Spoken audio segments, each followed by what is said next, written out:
From Yulman Stadium on the campus of Tulane University, it's Fighting Patriot Football via YouTube on JohnCurtisPatriots.com. This year, John Curtis Christian School is celebrating 57 years of excellence and is continuing to build champions for life. Tonight's pregame is sponsored by Proud Yogi's Bears, Walter and Bill Sanchez, class of 1977, and younger brother Bill Sanchez, class of 1980. Proud Yogi's Bears, proud sponsors of Fighting Patriot Football. Alongside fellow John Curtis Christian alums, Danny Wimpron, I'm Kevin Fayard. Happy to have you tonight on tonight's broadcast. Tonight, it's homecoming 2019. The John Curtis Christian Patriots take on the Jesuit Blue Jays. The Patriots are ranked number 1 in Class 5A by the Louisiana Sports Writers Association. Coming to tonight's ballgame with a record of 6 wins, 0 losses, and 2-0 in Catholic League play. The Blue Jays are 4-2 on the season, and they have a 2-1 record in Catholic League play. Last week, the Patriots beat Shaw 55-22, while the Blue Jays beat St. Aug 37-21. And Danny, as I bring in tonight's broadcast, the Big Blue Machine keeps moving right on. The Patriot offense is averaging 53.5 points a game, running for about 350 to 360 yards a game, and just totally dominant. Defensively, the Patriots are getting better now that Big E and Matt Jane are back healthy, and they're providing that senior leadership and sophomore leadership by Big E. But you got to like the way we're playing lately. Tonight, we've got a good chance, opportunity against a very formidable foe in Jesuit to get better tonight, next week against Holy Cross, and then, of course, the big matchup against the Roman Raiders on the 1st. Well, here's the bottom line, Kevin. It's just another district game for the Patriots. Business as usual. But like you said, historically a little bit of a flip-flop this year. Most of the time our defense by this time is carrying us, and, of course, we're relying on them to get fourth down stops and get us the ball back. But this year is actually a little bit different. Our offense has come out and played extremely well with senior quarterback Colin Guggenheim leading the charge. Explosive plays at any time on a drive. We've seen how many touchdowns now on a one-play drive. It's happening all the time this year. Third play of a drive, boom, explosive plays. So our offense has done a great job sustaining drives on the ground. Quarterback running it, running backs running it, receivers doing what they need to do to stay somewhat balanced, but a great job offensively so far this year. Very nice to get back some of our defensive guys. Everybody's healthy. So the defense is now starting to turn the page, and they're going to be back 100% ready to go. The more pressure we can put on a quarterback tonight, these guys up front should be licking their chops, ready to rock and roll, ready to go. Only going to make the DBs better. They're a good, solid group. They're going to get better as the season goes on. Looking forward to it. And then, obviously, special teams has to play a big part tonight. We're excited about watching them once again. We'll show how dominant our offense has been through 6 games, 321 points. Let me put this in perspective. In 11-game season in 2015, the Patriots scored 325 for the season. In 2016, the whole season, 298 points. I think this team has a chance of blowing through those scores for sure. And if you don't, I don't know if you remember, 2012, the national championship year, school record 677 points. They averaged 48.3 points a game. Right now we're at 53.5. And understand the competition is going to get better the next few weeks, so right. I doubt we'll be putting up 50 against the Romans of the world, but still, right now, through 6 games, the offense has been carrying us. Well, you're right, and we're on pace to have a great tempo for the rest of the season, like you mentioned. I mean, obviously, any good coach will tell you this. You don't need to score 50 points. You need to score one more point than the opponent, and at the end, that's really all that matters. So we got to come together, play offensively, defensively, special teams, all three phases working together and doing their job. But for right now, we like what we're seeing. I mean, offense is playing well, defense is playing well, special teams is playing well, and we just got to keep it going. Yep. The Patriots lead the all-time series versus the Jesuit Blue Jays 5-1, and unfortunately that one loss was that 2014 state championship game. Last year the Patriots defeated Jesuit twice, 23-0 in the regular season game, and then we had to play them again in the playoffs, and we beat them 27-14. And Danny, in preparation for the game last week, Jesuit only had the ball like 27 snaps. They're going to want to try to slow the ball down. And if you remember, St. Aug, we only had 31 offensive snaps. And same thing with Landry Walker. We didn't have many opportunities. Fortunately, we have been scoring on 1-, 2-, and 3-play drives. But the problem is, if you get in a tight ball game, and if they milking the clock like St. Aug did, your margin for error is 0. We turn the ball over, that's one less opportunity we have. We've talked about that a little bit, having to sustain drives, keep your defense off of the field, and then all of a sudden, we're not going to argue with it. We're scoring 1, 2, 3 play drives, and obviously you like what you see because we're putting points on the board. But just like you mentioned, when it comes down to the nitty-gritty and it's a lot harder to score, you got to be able to sustain those drives to keep it going, get first downs, put points on the board, do what you got to do. But I really like the position we're in right now. I think we're playing really well. Tonight's going to be another big challenge for us. They have some big defenders on Jesuit's defensive line. They're very salty, a good coach group. And historically, Kevin, when we get to the better teams in the Catholic League, it is going to be a battle in the trenches. Offensive line, defensive line, it's going to be a battle. Getting to the second level, playing with those linebackers, how are they scraping? How are they accustomed to our veer offense, and where do they need to be? So, it's definitely going to be a chess match. Tonight's no different. Got to get physical early and put them away with some big-time points like we've been doing. Well, Hazard's their big defensive line, and he's coached by a fellow Patriot. Troy Baglio was an all-state, two-time all-state offensive line for the Patriots in the early 90s. He's their defensive line coach, so, he knows a thing or two about our blocking schemes, and he has given us problems by telling his players, how to combat the Patriots offense. No doubt about it. I mean, obviously, if anybody like Troy is a smart individual, he knows the way that we run our offense. He knows the scheme, and, I don't think it would be any different playing anybody else that has been, I think Troy may have been a 3 or 4 year starter at Curtis. He was. And he was a heck of a football player. So, yeah, obviously he knows what he's talking about when it comes to the Curtis offense. And but hopefully, like I say most weeks, if we take care of us and do the things that we're coached to do, we're going to be just fine.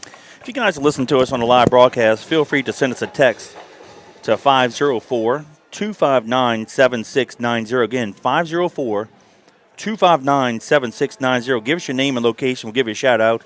And, of course, as always, first on the list is Jeff Bonet, class of 1995. He's watching us from the hunting camp up in Natchez, Mississippi. He says, let's go to work, Patriots. We appreciate you, Jeff, for all that you've done for the school and, of course, for our country. For those you don't know, Jeff was in the Army National Guard, spent 2 tours of duty in the Middle East, so we appreciate all his sacrifice and all that he's done as a real Patriot, where it really counts. And of course, we want to thank our proud Yogi's Bears, Walter and Bill and Chris Sanchez, for their pregame sponsorship. These guys have been with us since 2013 and actually kind of started the sponsorships, and we appreciate all that they do. It is homecoming. We're on JohnCurtisPatriots.com via YouTube. And if you see on the camera, there might be a little rain coming in. We got, I guess the best way to describe this would be a crisp dew coming down about 5 miles an hour. Kind of coming sideways, too. Yeah, so that might be interesting. The good news is it's field turf, so that tends to drain pretty well. I got to think, and of course, with the Patriots, we run the ball. Ball security is always key. So I think we should be okay. But you never know. Hey, slick ball, anything can happen. Could be an equalizer. So Yep. We're going to pause for playing the national anthem and a prayer.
And welcome back to Fighting Patriot Football via YouTube on JohnCurtisPatriots.com. That was the Colonial Regiment playing the national anthem. I want to give a shout out real quick to Frank Williams, Jashawn's dad, number 41. He's listened to us in Houston, Texas. He says, let's go Patriots. We appreciate you. Thank you for listening to us. The Patriots are about to take the field on the near side. Patriots are the home team, homecoming. 2019. And I was just talking to Nick, Danny. What a darn shame if it continues to rain like this. We get the ladies look really, really nice in their dresses. It kind of ruins their night, if it rains. So I'm kind of curious to see, do they march them out anyway? Right. No, I think you do, regardless. I mean, they know the winner before they come out, and obviously it's a big night for them. So hopefully, like you said, it slacks up before halftime. I want to give a shout-out to Brad Barber. Brad was class in 1999 and was with me at Curtis, and his dad, Wayne, he's a broadcaster in New Orleans here, and he said that Brad listens to us all the time. So awesome. I want to say thanks for listening, my brother. He's in Dallas, and thanks for listening, buddy. The Patriots have just taken the field in their traditional helmets, white helmets, with the throwback jerseys, the red jersey with the shoulder stripes. We've been wearing that for the last 5 years now. Of course, that is a traditional homecoming jersey now with blue pants. And that has been in the last couple of years a nice little touch that the seniors wanted to wear. And a lot of fans like the red tops with the blue pants look. And, of course, Jesuit on the far sideline, they've taken the field as well. They're in all white headgear, white jerseys, and white pants. Want to give a shout-out. Brandon Bourgeois watching from the refinery in Norco. Thank you. We appreciate you. What's up, Brandon? Yeah, good to hear from him. And, of course, Chris Vallada turning in from the Best Bank, baby. There you go. I got another one over there. Number 20, go Patriots. Thanks for listening, Chris. Appreciate you, man. Juan Mondavias, he's said he's listening to us at Jean Lafitte Harbor, preparing for 2 charters tomorrow. Let's go Big Blue. And, of course, shout out to the dedicated John Curtis Christian Film crew. Appreciate them being up here with us and obviously giving us the nice game film that we get every week and enjoy by the coaches and players. And couldn't do it without good film study. Yeah, we'll probably won't have Gordon tonight. The rain is kind of messing up the mic, so we'll just have to do the best we can. If we can figure it out, we will. If not, hey, it is what it is. Kevin, but it's a very light. It doesn't even look like a rain. It almost looks like a heavy fog, but it's definitely rain. But it's like, what'd you call it? A crisp dew. Crisp dew. There you go. but if it enters the stadium at the top of the goalposts, it looks like it's not even hitting the ground till the other 20. It's just kind of floating up in the air, and like you said, just enough to kind of aggravate you. But I don't really think it's enough to play a factor in the ball game. Matt Jane is one of the captains, as is Marquise Martin and Robert Pizzolatto. They're at midfield with the head official and the Jesuit Blue Jay captains. Marquise came and told us hello today. Actually, first time I met him. Good-looking kid, and obviously he's done a great job this year playing for the Patriots. Good to have him out there. The Jesuit Blue Jays defer. The Patriots offense will get it, and Jesuit will be kicking it off left to right. So the Patriots offense will get the ball first. And you know what, Danny? That's not a bad thing. We talked about in the pregame. Our offense is dominant. 53.5 points a game, rushing for well over 350 yards a game. Hey, put the best unit in there and let's go ahead and get 6 and start it off right. Kevin, you can set the tempo of a game either way, offensively, defensively, and you can set the tempo of a game in special teams. So that's what I plan on doing, having a great special teams return, making something happen, coming out with great field position, and then the offense doing what they've been doing. Well, you talk about special teams and opening kickoff. If you remember, the very first opening kickoff of the year, Kayla Spann took it basically 83 yards. Warren, Corey Wrench had a nice long return, and I think against Florida a couple weeks back, and then so is Shane Goins. So we got the guys. But we need more of that. Right. We've left it up to the defense a little bit too much. The defense have done a great job giving us great field position, and obviously our return team is very capable, and they could do a lot more. Yep. I try to identify the kicker here for the Blue Jays. They're in a little bunch formation, so we're going to counter that. Number 28 will be kicking it off for the Blue Jays. Corbello. And we break out after they break their bunch, and they're going to – we're only going to put 2 deep. Goins the far side halfback and Poole the near side. And some of our other faster guys will be in the middle. Corbello kicking left to right. Squibb kicks it. Poole fields it at the 12-yard line. Ball security, 20, 25. Has the whole sideline, 30. 35, needs one block. Kennedy's going to be tripped up by Corbello, tackled at the Blue Jay 48-yard line. Danny, if he makes a move on Corbello, he scores there. Wow, I tell you what, I didn't even see our guy, number 84. I think that's our freshman tight end, Justin Brooks, 6'2", 210 pounds. He popped Get him to the 45-yard line. Gain of 3, second down 7. And you talked about some of their big defensive linemen up there, Kevin. Our offensive linemen have to match that physicality, be very salty out there, and like we said, kind of take the wind out of them, wind out of the sails early, just running right at them, pounding it, playing Patriot football. Twins receivers to the right. Guggenheim comes near side. He hands it off to the running back, and that's going to be a touchdown by Corey Wren. Nobody touched him once he broke into the second level. 45-yard touchdown run, and Danny, 2-play drive, 6 points for the Patriots. Whew. Like I said before, you're not going to say don't do that. Great job by the Patriots, again, showing how explosive they can be on offense. Obviously, the right play call, or Colin put us in the right position, and we did a good job of executing there. Another long, explosive run for the Patriots for the first score.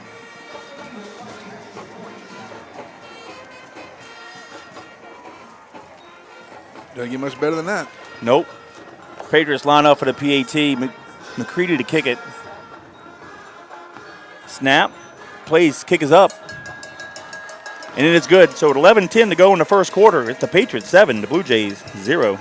Great job controlling the ball, doing what we need to do, getting points on the board. For that scoring job, I want to say thank you to Moe's Pizza, John Curtis Christian alum Jeff Forsman, class of 1986, and his lovely wife Lisa. They're located at 1112 Avenue H in West Wego. Give them a call, 504-341-9650. They specialize in homemade hand-tossed pizzas, lasagna, meatballs and spaghetti, and muffaladas. Visit the website to see everything that they offer. www.moespizzanola.com, 341-9650. And guess where you and I ended up just by happenstance? Moe's Pizza. After the game last week. So tasty. Good thing they stayed open because Kevin and I were chowing down. And it was good. Thank you, Moe's, for your support of the Patriots. Deep for the Blue Jays. Near side, number 1, Lojadis. Far side is going to be Hughes. And Lojadis is the son of a former teammate of mine from way back in the day. Yep. Patriots kicking off right to left.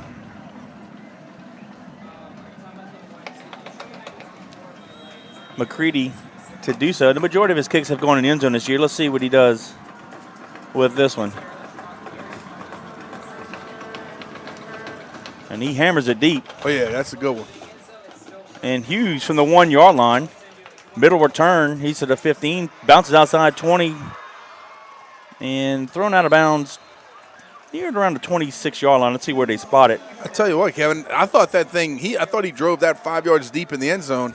And then it just kind of hung up there. And then obviously with the wind blowing and that rain coming, that thing just kind of hung up there and fell. But it felt perfect right at about the half-yard line. Let's call it 28. And coverage team didn't get him inside of 20, but not bad job right here. They're going to get it about the 28 like you mentioned. Let's go to work. Yep. Quarterback is Grant Jordan. He's a very good one. He does the majority of their running. And, of course, the 2 Lukes are the receivers, and they're very good. Out of the spread, they give to the running back up the middle. Short gain of 2. We'll give him to the 30. That's going to be number 21, Jackson. He's a 5'6", 160-pound running back, but he looks bigger than that, Danny.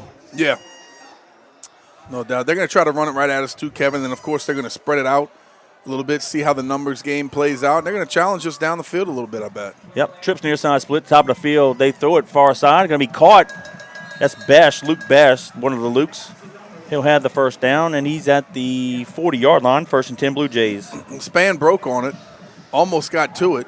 The boundary, strong safety, and they made a nice completion. Good job of the quarterback just getting it out of his hands, quick out route. And they're going to take that all night, Kevin, if we can give it to them. Absolutely. 2 wings. They'll stay in the shotgun formation. They'll send the receiver in motion near side. They'll have a double wing set. They'll hand it off to the running back up the middle. Short gain to the 42-yard line, 2nd down and 8, and that is going to be Jackson again on the carry. And that's what we got to do, Kevin. They run the ball right at us. We got to get up there and stuff them. It's going to bring up 4th down and very short, unless they're calling it a first. Yep, they're calling it first down. We've got to get up there, be physical with them. Their offensive line is another big group. And we got to play downhill tonight defensively. They got a couple big tackles now. Yep. All right, trips near side, split top of the field. Jackson is a lone running back. He'll stand to the right of Jordan. Send the receiver motion all the way near side. Fake the handoff, throws it a little skinny flat right here to Luke LaForge, and he's going to have the first down right at midfield and a late flag. I don't know if they're going to call personal foul on that. I don't know. I didn't see what happened. I saw the flag. Leading with the head, but, I mean, a good, clean, hard hit to me. But, Kevin, they just kind of had the numbers over here. They ran a little stick route on the hash, just kind of replacing where Morgan's coming from. And good completion again, getting upfield. Yeah, they're personal foul on the Patriots. Hit to the head. Hit to the head. So I want to give a shout out to my mom and dad, Lionel and Sue Fayard, watching in Plano, Texas. They say go Big Blue. There you go. And look, my mom and dad, look, they stepped up to the technology. They got a 60-inch smart TV. They hooked YouTube up to the TV, so they got a big old IMAX in their living room now. That's what I'm talking about. It's the way to watch it. Well, that penalty moves the ball all the way to the Patriot 36-yard line, 1st and 10 Jays.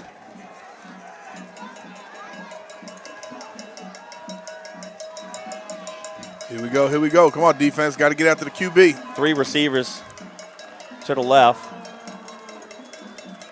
They got to hand it off to Jackson. He goes up the middle, and Martin stomps him at the 1-yard gain. Good job of Martin just falling back in on that one. That's Marquise Martin, outside linebacker, 6'1", 235-pound senior. Like I mentioned in pregame, good to have him out there. He's been a force on the end for us all year, and making his presence known early. All right, they got double twins set here. 2nd down, 9. Williams coming up and trying to make a play on it, forcing him to go down. He actually tried to cut back, get some extra yardage. And when a quarterback does that, you got to make him pay. And right there, we forced him. He came back inside and tried to punish him, and good job of him just getting down without any incident. But it's going to bring up 3rd and 5. 3rd and 5, and they're driving. 8-6 and counting. We're in the first period. The Patriots lead at 7-0. This is the first time the Jays had the ball. They'll stay with the double twins set. Jordan takes the pass from center, looks to his left, fires a pass up the middle. It's incomplete, bouncing and almost caught by Besh on the ricochet. Be 4th and 5 now. Yeah, he came inside on like an inside slant on Craig Gullum, got inside, and obviously that's one. Kevin, talk to him a little bit about that. When a ball is up above, kind of like your stomach area, your hands really need to turn. Correct. And to me, it almost looked like he had his hands flip-flopped, didn't make the play. Yeah, you want to focus on catching the front tip of the ball and kind of put that stripe right there between the hands. Yep. He almost tried to catch it like it was over his shoulder going down the field. 4th and 5. Jay's going for it. Jordan flush out of pocket, rolling to his left. In big-time trouble. And Angelo, he missed him. Oh, goodness. He's still in trouble, and he got it that way somehow. Incomplete, but it turned on downs. Angelo gave him chase, as did Big E, and who's the other? There was a third Patriot, number 54, White. Yep. Almost had him as a sack, but tell you what, credit Jordan by fighting and keeping the play alive. Whew. If the receiver would have caught the ball, he sort of been well shot the first down anyway. So great job staying after it by the Patriots defense. Good job of just getting after the QB, and obviously on 4th down, QB's fighting for everything he can get, trying to make a play. But a good job of us just being persistent, being right in his face, and he had no time to set his feet and make a good throw. 7:59 to go in the quarter. 1st and 10 Patriots from their own 31-yard line. Twins receivers to the right, Guggenheim on the center. Will come near side. And gain of 1 to the 32-yard line. Trying to see who was at the running back. Couldn't tell. Colin kept it. Colin, okay, kept it. There you go. Yeah, sometimes, when you and I are up here, it's hard to kind of see the mesh point on where they meet up and who actually ends up with the ball, especially sometimes when Colin runs that little duck inside with the running back. Sometimes it's really hard to tell. All right, we'll stay with the Twins formation to the right. Goings is the right side halfback, Ren's the near side halfback. Ball in the near hash mark. We'll send the inside receiver in motion near side. Guggenheim back to pass. Throws it in the flat to Going, incomplete. It's going to be 3rd down and 8. It's a little bit too tall for Shane. And good job of Colin getting it out of his hands early. I'd like to see Shane stick that other mid up there because, Kevin, even if he catches it and falls, he still gets about a 4-yard gain. But just a little bit too much for Shane on the outside. But I like us trying to throw it in the flat, get a little bit of space for Shane to run in, and obviously it's going to bring up third down. Just calling it 9. Yep. We'll give a shout out to the Big Blue fan club out in Phoenix. There you go. Appreciate you guys listening to us, as always. Same formation, Twins to the right, inside receiver in motion. Going to be a draw play. Shane Goins has it near side, and he's going to have the first down and a few more. He's down tiptoe down the sideline, crosses midfield, back to the inside. He's to the 36-yard line. Whew. So quick. Nice job by Goins. So quick. Nice job by him. Shane, on the program, it says he's 5'7", 175-pound senior. And, boy, he is quick. He could just – those feet just continue to move. A great inside cut by him, getting some extra yardage. Good blocking by the Patriots. Just under 7 minutes ago in the quarter, Colin Guggenheim goes to the right, ducks it inside the end. He's fighting hard to the 25-yard line, and that's why he'll be brought down. And I believe that should be another first down for the Patriots. It is. If you listen to us or watching on the broadcast, we understand there is some technical issues with the camera. We are working on that right now, so just bear with us. Shade Terrio watching us from Denver, Colorado, saying going Patriots. Of course, Bubby and Donald Fallback are watching the Harahan. Appreciate you guys. My mom and dad are listening to us with my cousin John and Wendy in Springfield, Missouri. Awesome. Appreciate you guys. Twins receivers to the near side. Ball right hash mark. A bit around the right side. 15-10. He's to the 5, fighting hard to the goal line. Nice job. Tackled. They're going to say the 2. It'll be first and goal, Patriots with 6:10 to go in the quarter. Good job. Colin just runs so strong and physical. He's another one. You never know when he's going to go down. He just keeps his legs pumping, moving down the field. Does a great job picking up another first down, first and goal. And quarterback keeper, and we got it. Touchdown, Patriots with 5:58 to go in the quarter. It's now 13-0 with the PAT pending.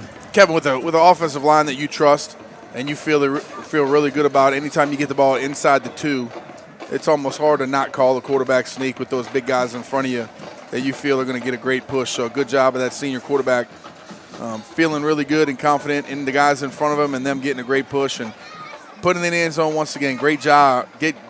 Another great job by the Patriots, putting on 13 points still early in the first quarter. Patriots line up for the PAT.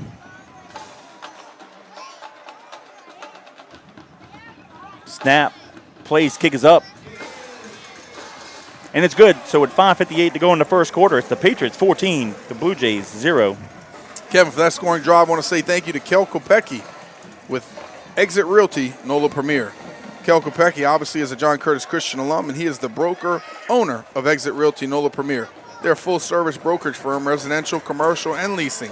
They have cutting-edge tech to help buyers and sellers. They offer retirement and beneficiary benefits for all their agents. Go check them out at 2200 Veterans Boulevard, Suite 206 in Kenner. Or give them a call at 298-3948.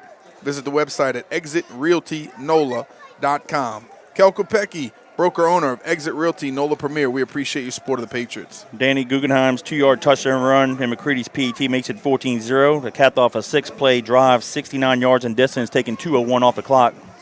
And I want to give a shout-out to the Van Halens watching in Lakeview. Says going Patriots. Appreciate you.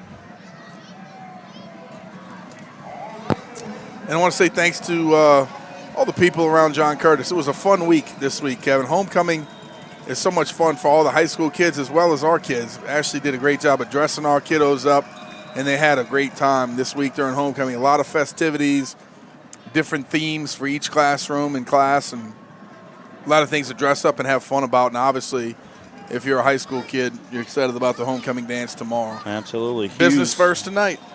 Hughes and Logidis are deep for the Blue Jays. McCready kicking off right to left.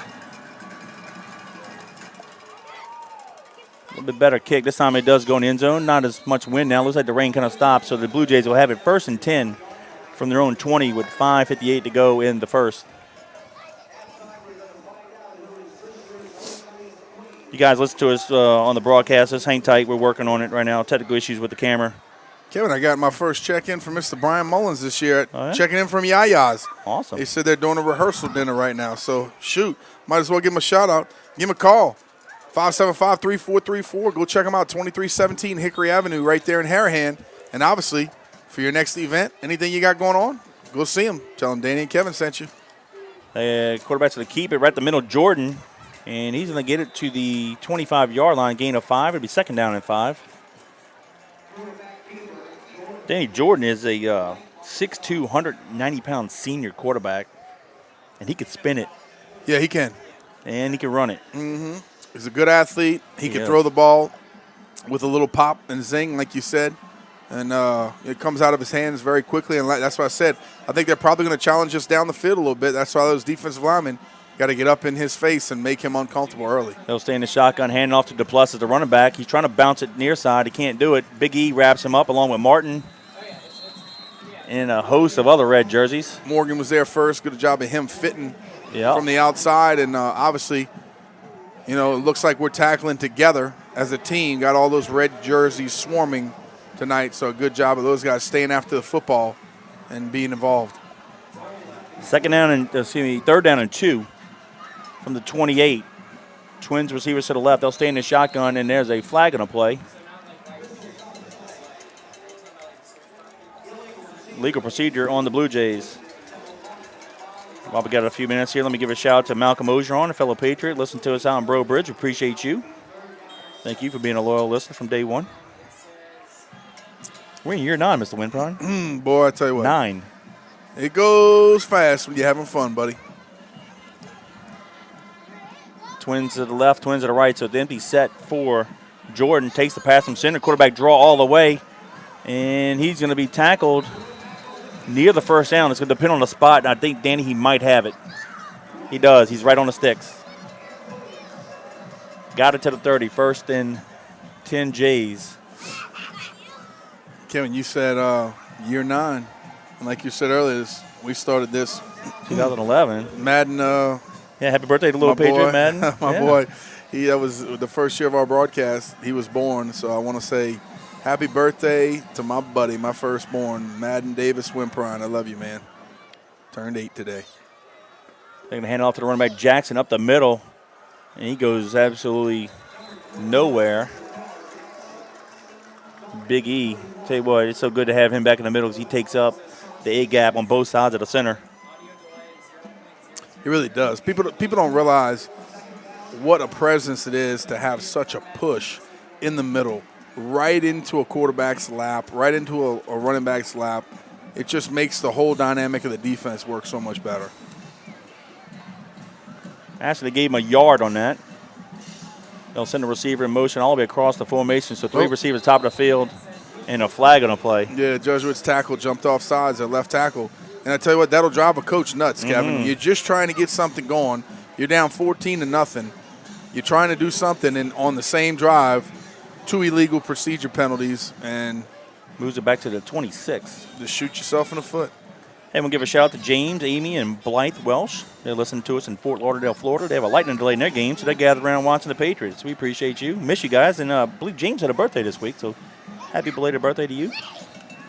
3:12 to go in the first.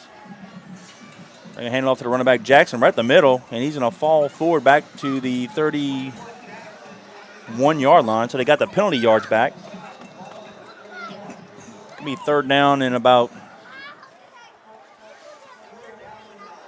9. Clock continues to run. We got 2:45 and counting left here in the first quarter. You listen to us live on JohnCurtisPatriots.com. Patriots on top, 14-0. 3 receivers to the left, 2 near side. Jordan out of the shotgun, takes the pass from center, looks near side, steps up in the pocket. Now he's flushed to the left side, and he's going to float a pass to a wide open receiver. Oh, and in and out of his hands, but I think Stipe may have tipped it. He sure did. He sure did. Right at the last minute, Stipe stuck his paw up and just deflected enough to be incomplete. Nice play by him, Kevin. The quarterback just, like you mentioned, floated it out there. Nice touch pass, but not enough touch on it. Just didn't have enough arc. The trajectory came out a little flatter than he would have wanted. But they did have a guy working to the sidelines. It's hard to stick a receiver, Kevin, for 5, 6, 7 seconds at a time when a quarterback can scramble, and that's why he's dangerous. But it's going to force him into a punting situation, and we got some good returners back there now. Yep, Span and Wren are back to receive it. Ganado to punt it. Nice returnable kick. Wren from the 38. He dropped it, and they recovered it. Oh, my goodness. He didn't get his elbows in, and the ball hit him right in the chest and rolled, and credit Jesuit for being Johnny on the spot and recovered it. So they'll have it 1st and 10 at the Patriot 36 with 2:18 to go in the quarter. Well, Kevin, we talked about a little bit of dampness in the air and on the field, maybe on the ball. You never know. That's Jesuit's ball they're kicking off. And like you mentioned, you got to get those elbows tight and secure the ball. No matter what you do as a returner, you gotta control the ball. And Kevin, I talk about this with our young kids, 5, 6, 7, and 8. Without the center quarterback exchange, without the ball, you can't do anything. Same thing goes in a return game. Twins to the left, twins to the right. Jordan rolls near side, reverses it. Wants to throw it deep, doesn't have anybody. He's in trouble. And Martin drops him at the 45-yard line. Nice play.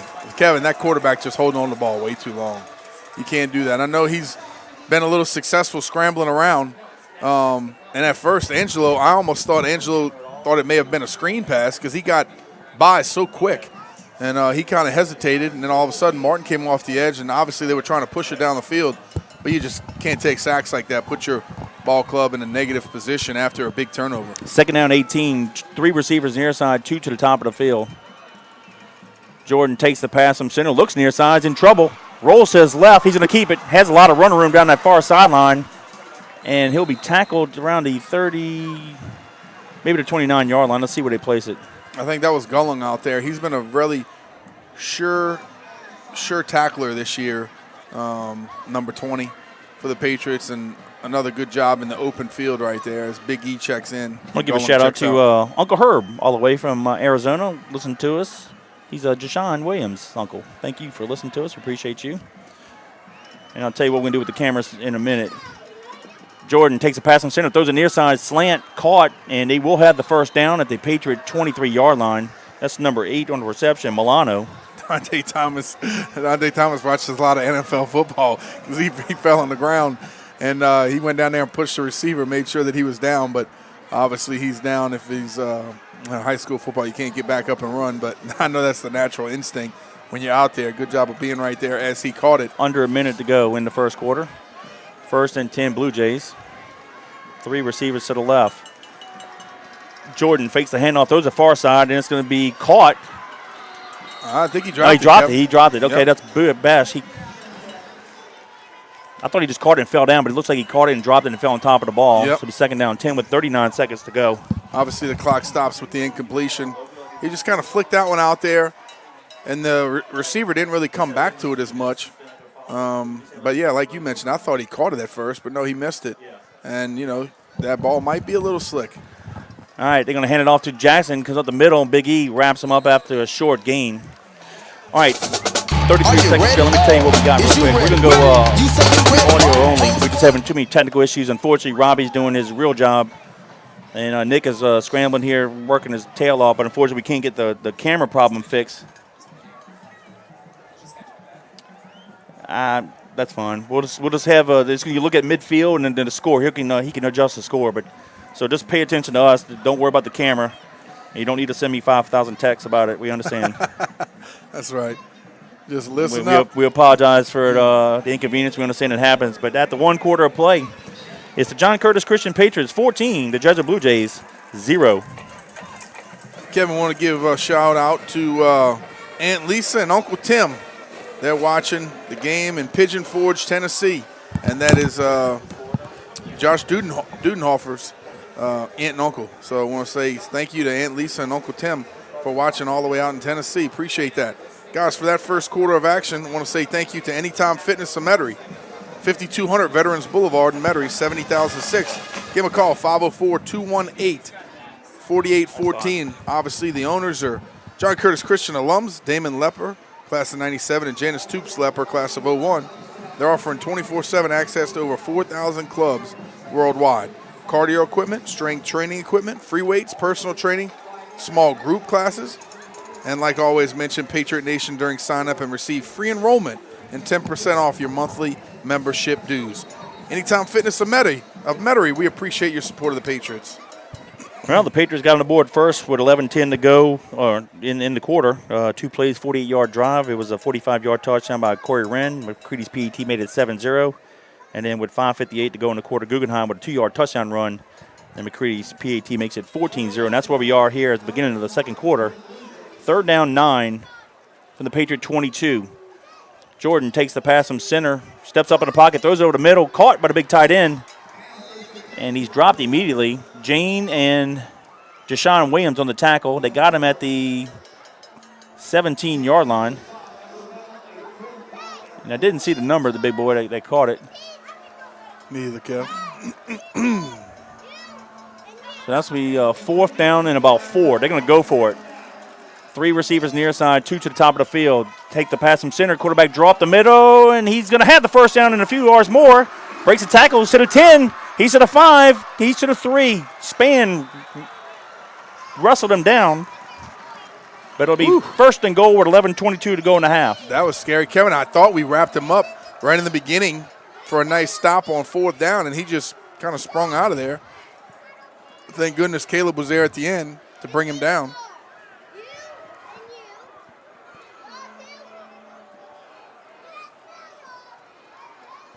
All right, they'll stay in the shotgun. Jackson lines up to the left of Jordan. 2 receivers to the right. Quarterback draw all the way. Jordan, maybe a yard.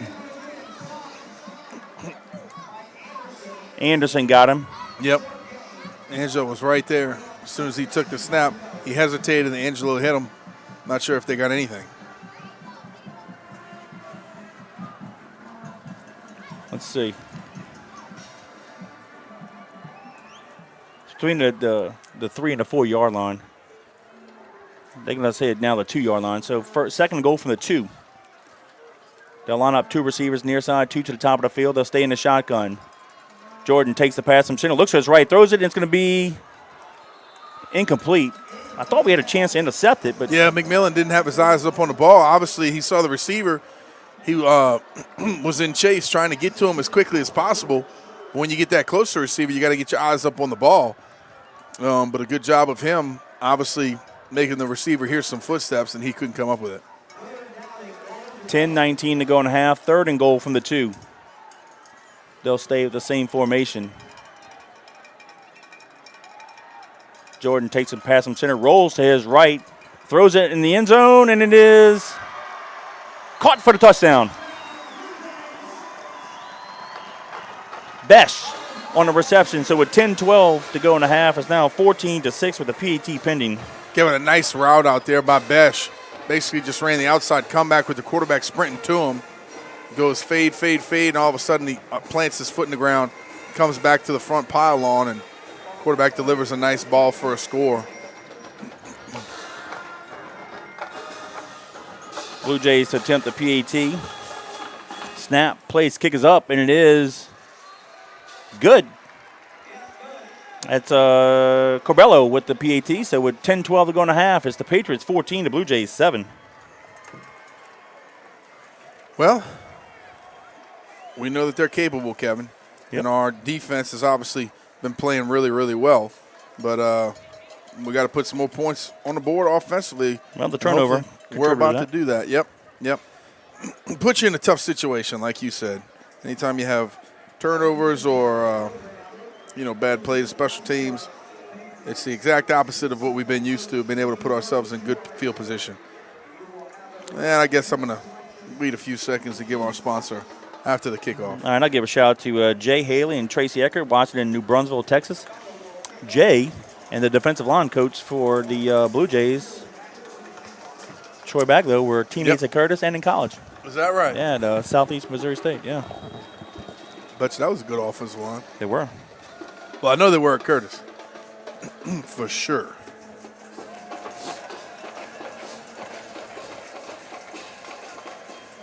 And then I was watching him in pregame warm-ups, Kevin. Sometimes he was trying to kick it deep, squib it, and then other times sky kick it.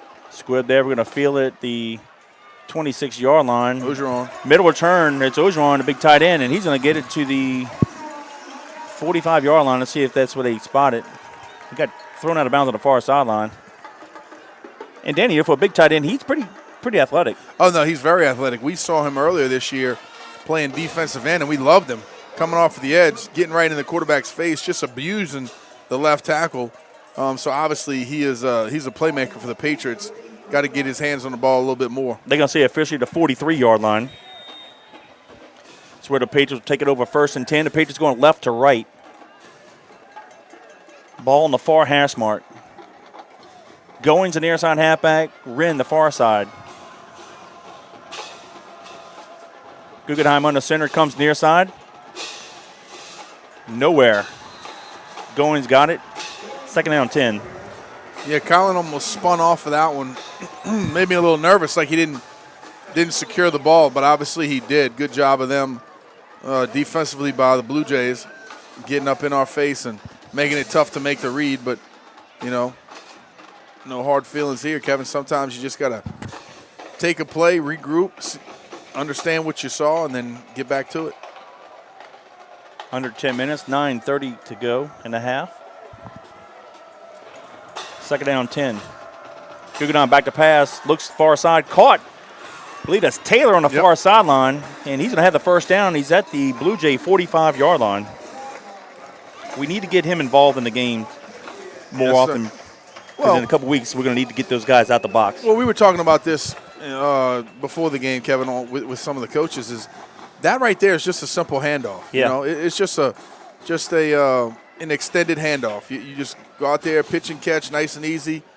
Get it in the flat and give it to your playmaker. Let him do something with it. Option near side. Guggenheim gets it to Wren, trying to turn the corner. Needs a lead block, and he's going to get it. Wren is going to cross the 35 and out of bounds at the Blue Jay 33-yard line. That should be another 1st down. Sure is. Gain of 12. But, Kevin, most of those plays, I mean, you know, you grow up pitch and catch, and that's really all that is. Just a nice little pitch and catch out there in the flat. Get a good positive 5, maybe even 10, even more like Taylor. Patriots quickly to the line of scrimmage. And our right tackle moved a little too early. Pizzolato was a little too early. At first, I wasn't sure they were going to call it because it was almost simultaneous, but just a little bit too early. It looked like we were going to throw a quick hit near side to the receiver. Yep. I'm going to move the ball back to the 38-yard line. 1st and 15. 8:50 to go in the half.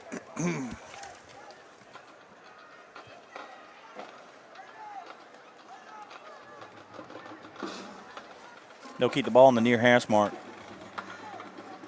Guggenheim 3-step drop, looks near side. Throws it. Oh, it's almost intercepted. Woo! Intended for Taylor, and Lojadis jumped the route. Thank goodness he couldn't hold on to it. 2nd down 15. Well, like you said, I think we ran the same play twice in a row. Lojadis probably sitting on it, understanding it, and if he's got help over the top with the safety, it looked like number 18 kind of came over to the near side of the field, and he knows he could basically play right on it. Had a nice jump on it. And around as a receiver, you got to run up on him and kind of make him go deep a little bit, like you think you're going to go deep. You got to step on his toes. Yep. 2nd and 15. Guggenheim back to pass. Looks to his left. Going to be a screen play. Goings has it, and he's going to be tackled at the 39-yard line. Great job by number 57. Let's credit him for reading that. Flag down about the 32-yard line midfield. Hotard with the tackle. He read that all the way. I tell you what, if he don't make the tackle, Shane Goings, I don't know if he scores, but he definitely gets the 1st down for sure. They're going to wave the flag off. Danny, the head referee, he's the guy that's on Friday Night Football. I can't remember his name. Yeah, I don't know his name. Mark LaRosa? Yeah, something like LaRosa, that. is that him? Yeah. Not Gervais that you know, but it's the other guy. Gives you the old the rules. Rules of the game. Yeah. I want to say it's Mark LaRosa. All right, 3rd and 15. Come on, Patriots. Guggenheim back to pass.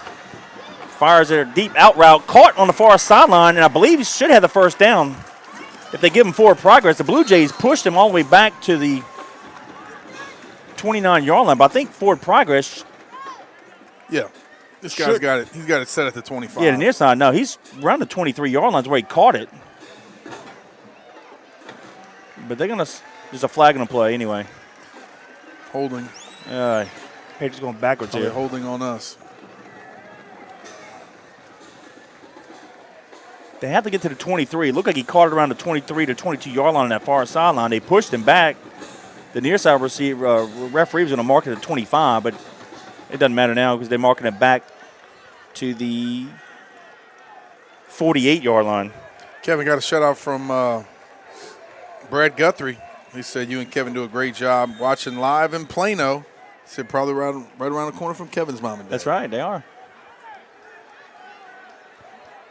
All right, 7:50 and counting. 3rd and 25. Think we do a draw play here? Nope, option near side. Guggenheim with the pitch. Corey Wren trying to stretch it out.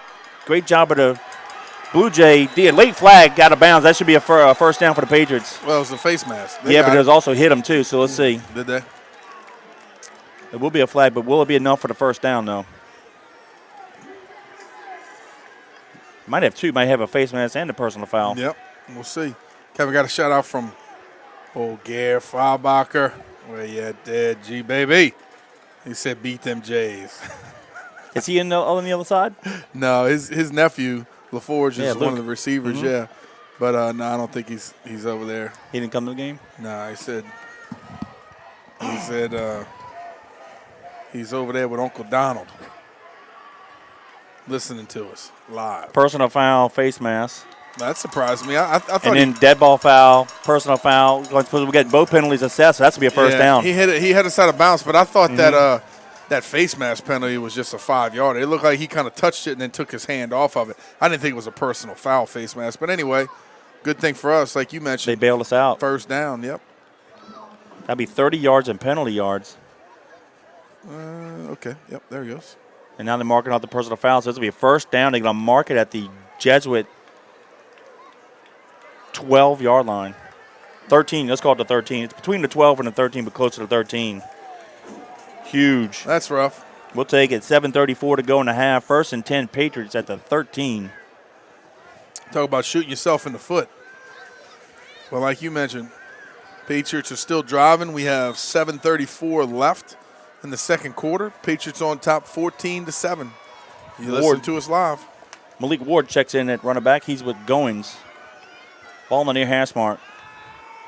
Goose comes near side. He's going to follow Goins through the hole, and he's going to get it near the 5-yard line.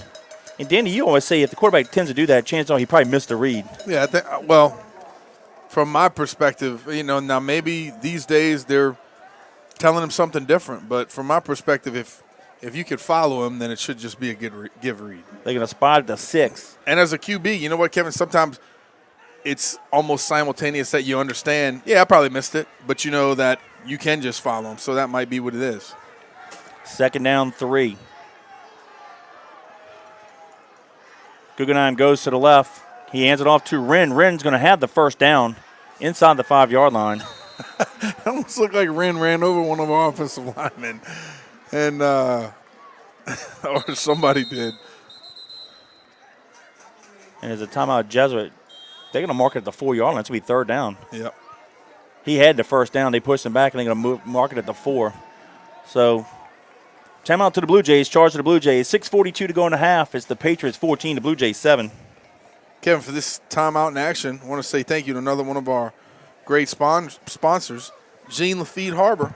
They offer a wide range of services and rentals, such as BOA rod and reel fishing charters, RV campground rentals with 30 and 50 amp hookups, cabin rentals for small or large groups, airboat swamp tours, boat storage and boat slips, workboat rentals, pavilion rentals for hosting fish and rodeo fundraisers.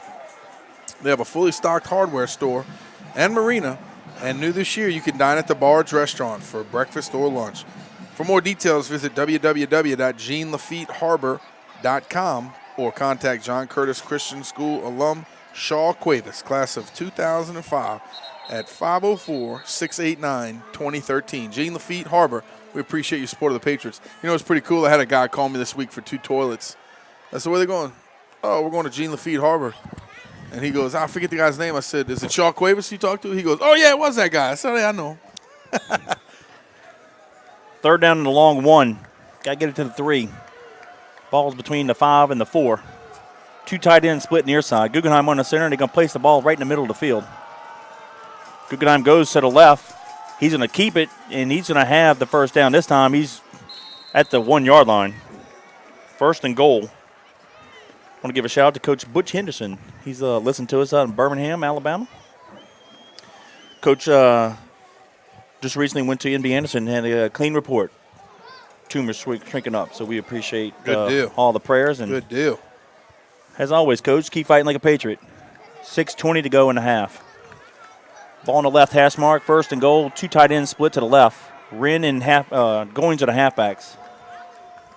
And we jumped off sides. Goodness. The guard moved. Back it up to the 6. And those are the things that'll drive you insane. Like I said, Kevin, if you're a coach, you can't have silly penalties like that. Put yourself in negative situations. So he just flinched. It wasn't nothing major, but it was enough. You're right. It was enough. It was enough to make it happen. Mm-hmm.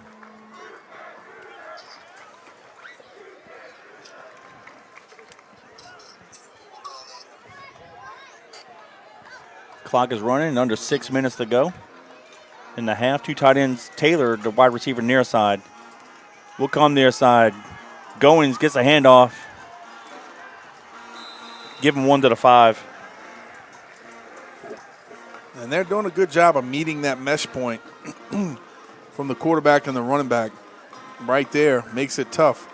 You know what we haven't done in a long time since the first play of the game against the I don't team even from know if I want Georgia? you to say. Oh, just a power sweep. Oh, okay. We haven't done that yet. Just checking. It worked. Yeah, you're right. You're right. It does work. Because I got a couple things in my mind that we haven't done in a while. All right, 2 tight ends split near side. Guggenheim fakes the pitch. He dropped it. Oh, my goodness. The ball's loose. I think the Jays got it. They did. Oh, my goodness. He faked the pitch, ducked it up inside the line. And I don't know if a Blue Jay helmet or an arm punched it out. Yep. Something punched it out. But I saw exactly what he saw. It was, he pulled it, and obviously he thought he had the pitch, and then at the last second he didn't, and then somebody just knocked it away. So fumble inside the 5-yard line, so a missed opportunity there. 5:10 to go in the half. It'll be 1st and 10 Blue Jays at their own 7. Kevin, you got to get points when you're in the red zone. Yikes. Got to get points. You play average teams, it's all right. You play good teams, you can't have that. Got a shout out here from Jason Howard. Say couldn't make it back from Tampa, but he's listening live. Go Patriots. All right, here we go. Twins receivers near side. They'll stay in the shotgun. Jordan takes the pass from center. Going to hand it to the running back. And he's going to fall to the 9-yard line. That is, I believe it's Duplessis, number 27. It is. Brad Guthrie said, once a Patriot, always a Patriot. But does Troy Baglio count between the lines for 48 minutes? No. Maybe Eckert will chime in on this one. I like that. And we got a injured Blue Jay on the field. All right, so injury timeout, 4:56 to go in the half. It's the Patriots 14, the Blue Jays 7. Well, Kevin, it's been a little different starting out than I thought it was going to be. I'll be honest with you. I kind of thought and was hoping that we were going to put them away early. And obviously, of course, that's what everybody hopes. That's a fan of their school. But coming into the night's game, I knew it was going to be tough and physical. But turnovers will hurt you, and you know that as well as I do. We had that a few weeks ago against St. Aug. We had 4 turnovers, and it almost cost us. It was a really, really good game. But right now, we're down 2 turnovers. But we are up, thank goodness, on the score, 14-7. That Jesuit Blue Jay, that's number 74, that was injured right there on the play. And thank goodness he's able to walk off the field with a little bit of help. Yeah, if you just join us on the broadcast, so we have some technical issues with the camera. Robbie is doing his real job. We can't fix it by ourselves, so we're just going to go more of an audio only. You may see a camera. The field might be just more of a midfield shot. We apologize, but the issues, so we'll treat it like a radio broadcast. That's right. And look, if you're checking us out on YouTube, go to the video channel, and under the player, click subscribe. We want you to be able to get all the notices and updates on what's going on with the Patriots. So please subscribe to our channel on YouTube. All right, here we go. Back to play. 2 receivers at the top of the field, 1 near side. Jordan's going to roll to his right, and he's going to fire a pass deep, and it's going to be incomplete.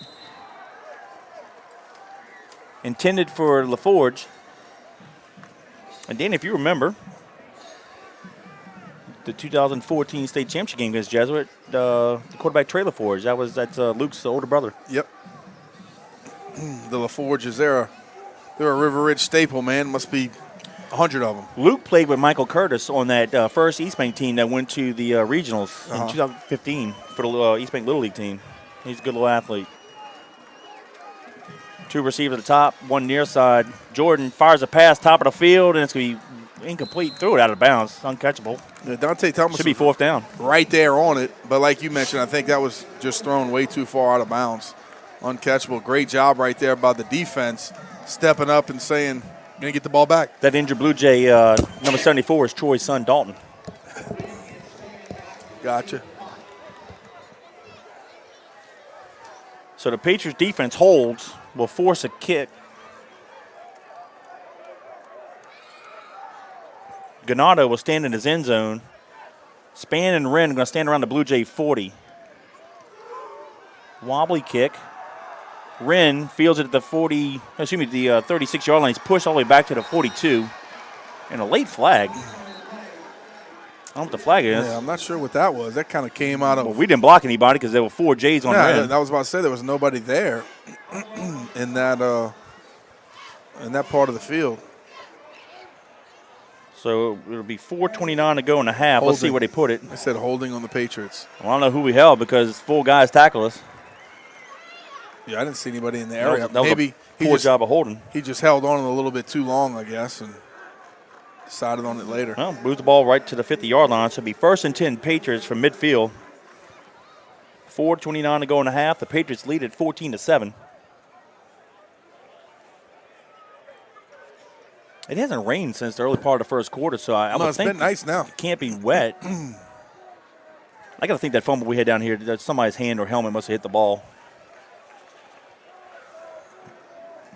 Let's take advantage of the opportunity here. Going to the near side halfback, we're in the top.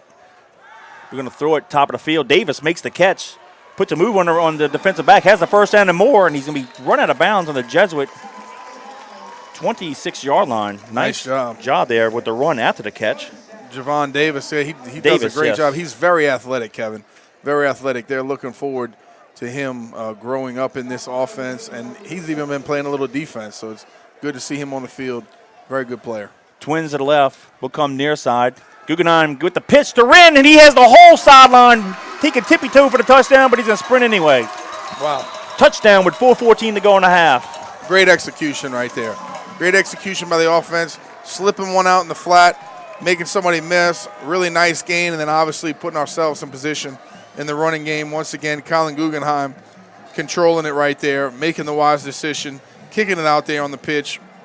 Corey could have basically tried at half speed into the end zone. There was almost nobody around. Great job, Patriots, putting 20 points on the board. Waiting the extra point.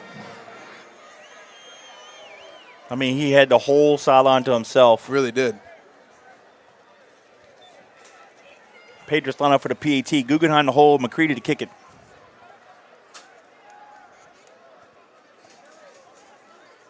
Snap, place, kick is up. And it's good. So with 4:14 to go in the half, it's the Patriots 21, the Blue Jays 7. Kevin, for that scoring drive, I want to say thank you to one of our own. The Patriot family welcomes Dr. Donald Faubacher, John Curtis graduate, and today a primary care doctor at East Jefferson General Hospital. When you or someone you care for needs the highest levels of personalized primary care, turn to Dr. D. Dr. Donald Faubacher, someone who grew up here, stayed here to practice medicine because he loves this region, loves the people here, and of course loves the Patriots. Thank you, Dr. Faubacher, for your continued support of our school and our teams. For any primary care physician at East Jefferson General Hospital, please call 456-5000. That's 504-456-5000. Like my kids call him, Dr. D, Dr. Donald Faubacher, and East Jefferson General Hospital. We appreciate your support of the Patriots. Corey Wren with a 26-yard touchdown run around the right corner. McCreary's PAT makes it 21-7. Danny has a 2-play drive, 50 yards in distance, 15 seconds off the clock. Patriots with a 14-point lead and kicking it off left to right. Hughes and Logidis to our right, deep to receive the kick.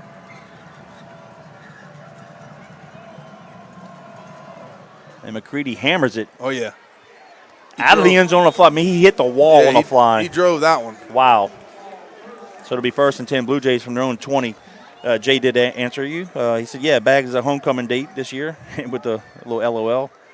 But he'll be back to being a Patriot after the game, though. There you go. Okay. Hey, you never know. Like last year, the way this playoffs is, we could play him in the playoffs again.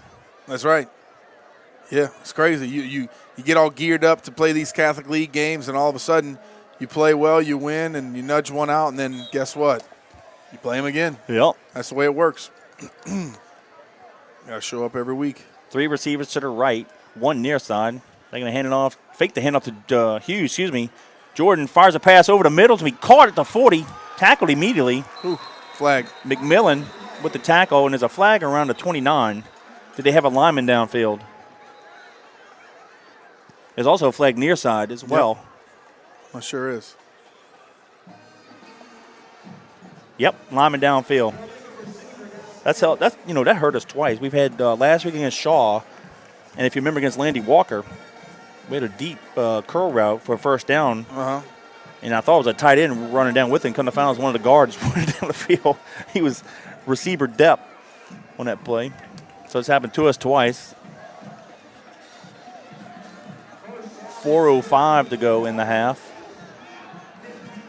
Moves the ball back to the 15, so it'll be 1st and 15. They'll have Twins receivers to the right and to the left. Jordan takes the pass from center, steps up in the pocket, and he's going to be tackled after about a 2-yard gain. That wasn't a quarterback draw. He just had no time, so he decided to run it. Yep. And we got him. We're getting after him tonight, Kevin. And he's done a great job using his feet, making some plays, and obviously extending some plays, being able to kind of push it down the field a little bit more. But our defensive front is getting after these Blue Jays and making it tough. Yeah, we're playing with a three down lineman, or 1 down lineman, 2 ends. Big E in the middle, and then Martin and Angelo on the ends. Jordan takes the pass from center, looks down the field, fires it over the middle, caught by LaForge. He's going to have the first down and a few extra yards. And they're going to mark it at the 35-yard line, so it'll be first down Jays. 3:10 to go in the half. We got to stop them because, Danny, if they score here, they also get the ball to start the second half. Can't let them steal possession from us. Luke's a good-looking receiver, man. He's 6'2", 190 pounds, and it does a good job using that big frame, catching the ball over the middle. Yep, 3 receivers near side, 1 top of the field. They're going to fake the handoff to Hughes. Throws it near side, caught by number 2, that's Morrow. I wonder if that's a younger brother, Morrow, the big tight end that caught a couple balls against us in that state game that played at LSU. That's now with the Raiders. Yeah, could be. It's at the 41-yard line to be second down. And about 4, gain of 6 there. Morrow played here, right? Yeah, that's what you say. Yeah, he's a tight end. Yeah, went to LSU. Now he's a rookie with the Raiders. I can hand it off to running back up the middle. That is Hughes, and he should have the first down at the 45-yard line. 2:14 and counting. It'll be close. I think they're going to get it. Yeah. Yep. Right at the sticks. They'll stop the clock briefly. Now they can start it back up. Yep, 2:07 and counting. Like you mentioned, Jesuits looking back to their sidelines, trying to get the play. Hurry up a little bit. And their quarterback is barking out the signals and the protection to his offensive line. 3 receivers to the right. Hughes stays to the right of Jordan. Jordan rolls to his right, has a receiver in the flats, doesn't throw it. Steps up, doesn't throw it again, looking down the field, fires a pass, and it's going to be, in and out of the hands. I thought the receiver almost caught it the second time. Yeah, he got caught hit. Yep. Then he got hit. Then he almost caught it on the way down. But Kevin, was that Thomas that hit him? Couldn't tell. At the top of the field, I think it was McMillan. McMillan hit him. Okay. I believe so. But I tell you what, Kevin, you and I both saw it. If he just puts it in the flat, he was wide open. He's wide open. He catches the ball and runs for a significant gain. And I know as a quarterback sometimes you want to push the ball down the field because you think you have so far to go. But guess what? 15, 20-yard gains are hard to come by. There's a flag on the play. Was he past the line of scrimmage? I don't know. He might have been. He is. Sure was. Move it back to the 41-yard line. Yep. Good job by the officials. Keeping an eye on it. 1:42 to go in the half. It was funny. Madden did that a couple weeks ago. Ran past the line. Yeah, I told him, I was like, you got to do this. You got to scramble around, blah, blah, blah. And all of a sudden he runs out there. He's like 5 yards past the line of scrimmage. He throws it deep. I'm like, what are you doing? Empty set, 3 receivers there side, 2 top of the field. Quarterback draw all the way. Oh, come on. And he breaks a couple tackles, crosses midfield, and he's going to be tackled at the Patriot 42-yard line. That's a first down. Goodness gracious. Both of our linebackers stepped up, Kevin. Neither one of them made a tackle. No. Matthew and Big E run in real quick. 1:31 to go. It was first and long. Now it's first and 10. The Patriot 42. Ogeron was on the field, and he comes off. Same formation, empty set. Jordan takes the pass from center, steps out of the pocket, throws far side, and it's going to be – they said he caught it. Yep. At the 30. He did. And for those of you who don't know, the First clock down. will stop with a first down until they set the ball. So it gives you a good 5 to 8 seconds to be able to call your play before they crank it back up and get situated. Same formation. Jordan, quarterback draw. He's going to be in trouble. on, Rolls come on. near side. Running near side. Somebody hit him. And is that a fumble or they could call incomplete pass? Incomplete. All right, his hand was in motion and got knocked out by Big E. That's why I thought it might have been a fumble. Was that Big E? I don't think that was Big E that hit him, was it? Yeah, 92. He kept it running. He's right there on the sideline now. Yeah, but I thought it was somebody else that was in no, front. he hit him. But 56 seconds to go. It's going to be 2nd and 10. Big E looked like he was gassed. He faked the quarterback draw and then rolled back out near side. Oh, yeah, look, he's a big 300-pound man. Yeah. But his hand was in motion. At first, I thought he might have knocked it loose before, but they call incomplete pass. 2nd and 10 from the Patriot 30.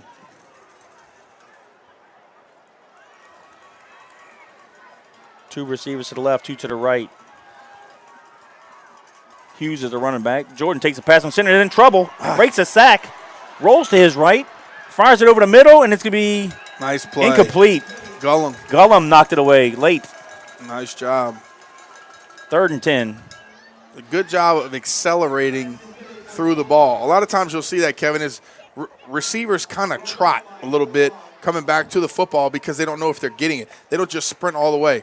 So if you're a DB and you recognize it, you could take off with acceleration. That's what he did. Nice break on the ball. 47 seconds to go in a half. 3rd and 10 from the 30.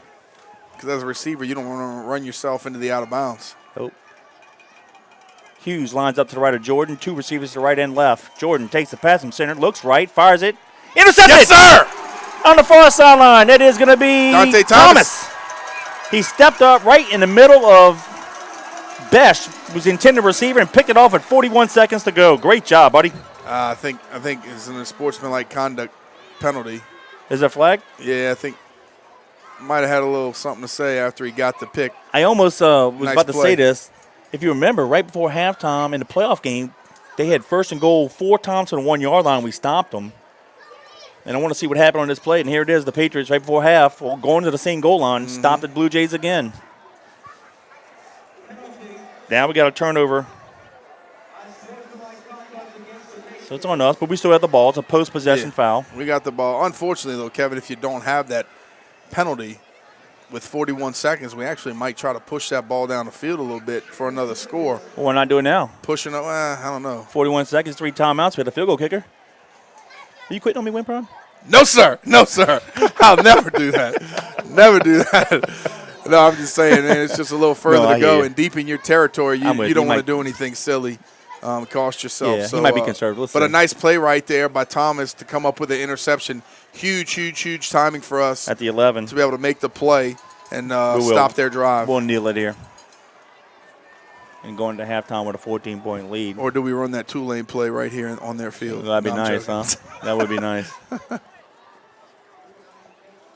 was a nice design play, I tell you what. That happened right where they are, pumped too. up. I know, it was awesome. You know Auburn did it 2 days later. Did they, right? Yeah. Hey, boy. 25 seconds to go in the half. We do not have to snap it. Nope. The game clock is 2 seconds ahead of the play clock. Should be good to go. Calling it a half, and we are going to finish it out 21. We are on top 21-7 over the Blue Jays right now at halftime. So a little bit different than we expected, but guess what? We're doing the job down the stretch, making some plays and making it happen. Patriots 21-7 at half so far. And for this first half of action, we want to say thank you to our premier halftime sponsor, and of course that's I say Captain Ryan Esteves at Bobby's Seafood. Bobby's Seafood is family-owned business located at 9013 Jefferson Highway in River Ridge. They were established in September of 1978, and they're celebrating 41 years of business. Bobby's Seafood offers daily lunch specials, fresh prepared food, hot delicious po' boys, and of course hot boiled seafood. During crawfish season, Bobby's Seafood provides on-site catering for commercial and personal boils. Call Captain Ryan Esteves and staff at 504-738-2104 to place your lunch orders on the Book Your Crawfish Boils. Bobby's Seafood, 504-738-2104, proud sponsor of Fighting Patriot football. I tell you what, Kevin, a couple years ago, I think, it might have been back-to-back. Finley had, I think it was Baylor had a birthday, and then Madden had a birthday, and you did us a favor. You brought that big canoe over, and we ordered from Bobby's probably like, I don't know, 200, 250 pounds of crawfish. People tore it up. Man, it doesn't get any better than that. So give them a call. We appreciate the opportunity to, well, I'll tell you what, I appreciate living so close to them. That's for sure. You do as well. And but, yeah, thank you guys for your support. Bobby's Seafood, give them a call, 504-738-2104. We appreciate your support of the Patriots. And my people call that a P-row, though. Ooh, you're right. Damn. That's Yankee. My mom's a Yankee. I'm sorry. The Patriots got the opening kickoff and only went on a two-play drive, 48 yards in distance, taking 43 seconds off the clock. Corey Wren with a 45-yard touchdown run. McCready's PAT made it 7-0, and that was at the 11-10 mark of the first quarter. And then after the Patriots got a stop on the second possession, Guggenheim with a 2-yard touchdown run with 5:58 to go in the first period. That capped off a 6-play, 69-yard drive, taking 2:01 off the clock. And McCready's PAT made it 14-0, and that's how the first quarter ended. The Blue Jays got on the board at the 10-12 mark of the second quarter. Jordan hit Besh on a 2-yard touchdown pass. Corbello added a PAT, and that closed the gap to 14-7. And with 4:14 to go in the half, the Patriots, one more time, Corey Wren from 26 yards around the right corner. McCready's PAT made it 21-7, and that capped off a 2-play, 50-yard drive, taking 15 seconds off the clock. And the Patriots lead the Blue Jays by 14, 21-7 after 2 quarters of play. Your assessment of first half performance there? Well, I think it was okay, Kevin. I mean, you know, we're surviving. You know, you get 2 turnovers, you put your defense in a tough situation. It is what it is. But, you know, obviously I like what I've seen mostly offensively and defensively. I think we've gotten after the quarterback pretty good bit. Obviously the turnover at the end was great to stifle their drive. So I like what what I am seeing so far from the Patriots, up 21-7 against a good Catholic League foe. Not too bad. Got to keep the pedal to the metal, though, as they say. Yeah, the 2 turnovers were big. You got to think at least on this one, the last one inside the 5, we probably would score minimum 3 points, if not the touchdown. You can't really assume what we would have done on the first one, but who knows. But the interception down here before halftime by Thomas was huge.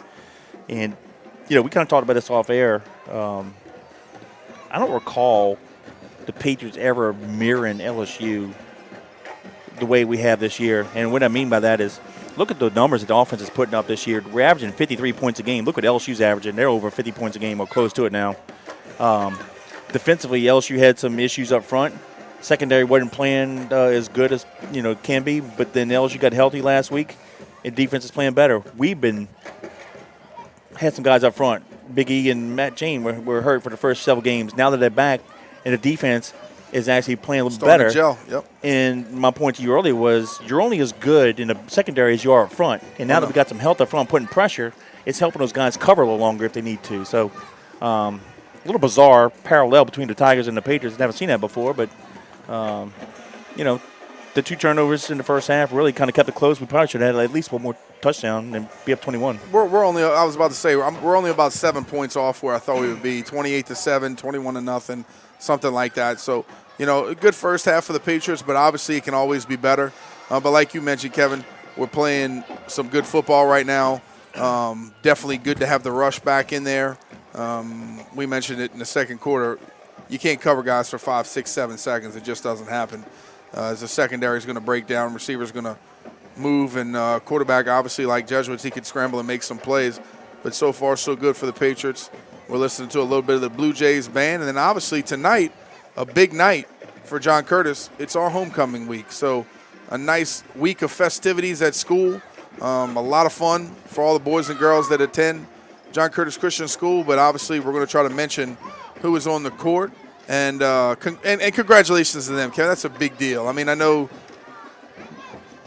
sometimes when you're in the moment, you don't realize it. But I think as you get older in life, you appreciate the little things. You appreciate things like that. My wife would be embarrassed, but she was a homecoming queen. Nice. I think it's pretty darn cool. I can see why. Come on now. She's a pretty lady. Yeah, you're right. Stifle yourself, Junior. I'd have voted for her. I'm not arguing. Yeah, you're right. Yeah, when we'll announce the court when it gets closer. Real quick, let's just run through the Class 5A top 10. Yep. It's voted on by the Louisiana Sports Writers Association. Coming in at number 1 is the Patriots. Ranked second is Catholic out of Baton Rouge. Ranked third is Rummel. Fourth is West Monroe. Fifth is Acadiana. Sixth is Hornville. Seventh is Airline. 8 is Alexandria. 9th is Zachary, and ranked number 10 is Houghton. So out of that top 10, when it comes to playoff time, the Patriots, the Bears, and the Raiders, who are 1, 2, and 3, are going to move out. And check this out. That's the top 3 or the private schools. Yep. 4 through 10, the remaining 6, it's a 7 or public schools. Wow. So we won't have a chance to play any of those other ones outside of Catholic and Rummel. But Yep. Hey, it is what it is. Well, we appreciate you listening to us on JohnCurtisPatriots.com. There is, if you just joined us late, we do have some technical issues with the camera, so it's going to be a audio-only broadcast the rest of the way. And we appreciate you guys listening to us. Just sit back, relax, and we'll bring you the action. Hey, and Kevin, because it's homecoming night, send us a text and let us know if you're an alumni, who was the homecoming queen the year you graduated.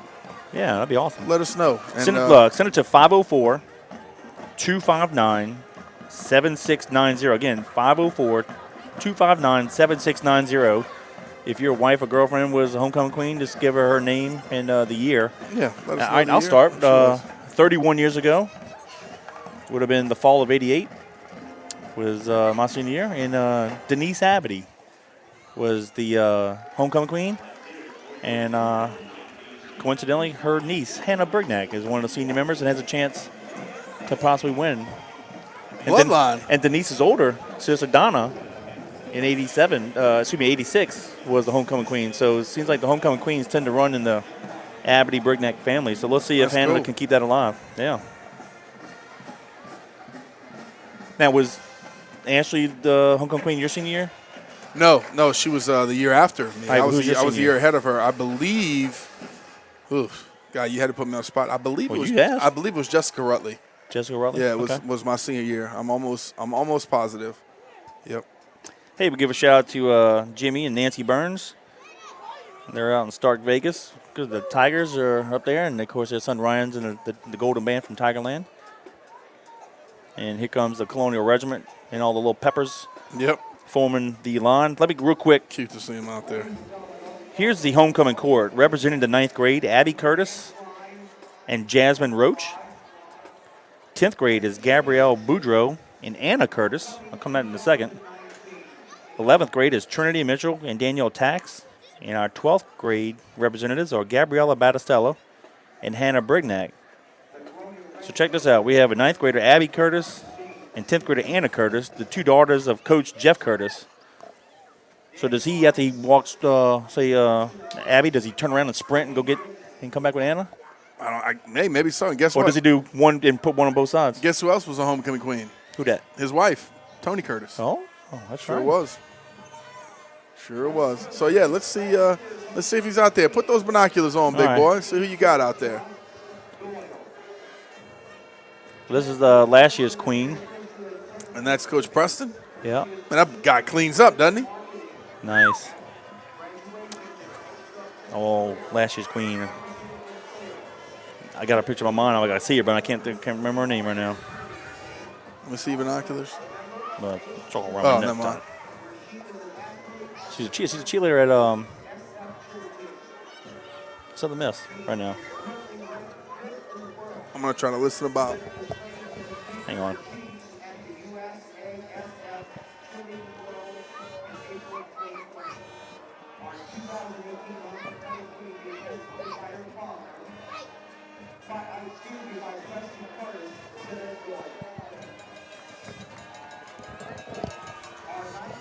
Couldn't hear. Is Abby Curtis? Is that Jeff? Looks like it. It is. Boy, dressed up that quick? Oh, yeah, like Superman. Boy, I tell you what. Pop it off, pop it on.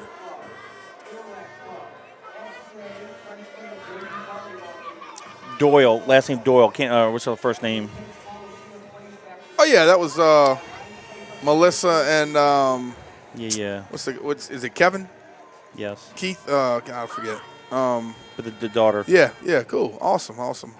Good to have her back. Abby's out now. there, 9th grader. Jenna. Is it Jenna Doyle? Could be. Don't put me on the spot, well, man. I'm on the spot, You know too. I'm bad with names. I know her face, though. Who else is this? Yeah, Jeff's doing a little. Just going back for double duty. He's doing a little quick trot. He's not running, though. Nope. Little flight attendant walk. Getting out there. That's why I said my mom. It was so funny. We'd be walking in the airport, and she'd have like this real fast walk. I'm like, man, what are you doing? That's our flight attendant walk to get from gate to gate. That was Jasmine Roach. Speed walking. And here's Gabby Boudreaux representing the 10th grade. Oh, yeah. Saw Gabby. Guess where I saw Gabby this morning? Yas. Come on. Yes, sir. Yes, sir. And her sister's working there right now, actually, part-time. Yeah, you know Connor. It's a family thing. Yeah, next will be Coach Jeff with Anna. Yeah, I was wondering if that's what Jeff's going to have to do, sprint back and forth. That's pretty cool. Oh, yeah. A dad to have married the homecoming queen and have two daughters on the court the same year. And it might be for another 2 years. Of course, I don't know why not. That's cool. And here's Anna Curtis. And I guess that's the thing. You got to wear a hat, huh, Kevin?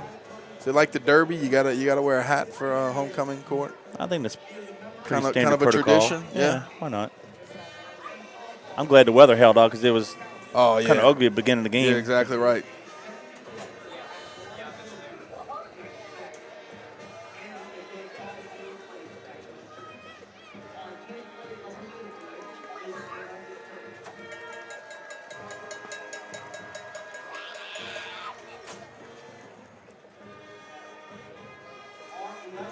Well, Anna was on the court last year. Yep. As a freshman. Here's Trinity Mitchell. We're in the junior class now.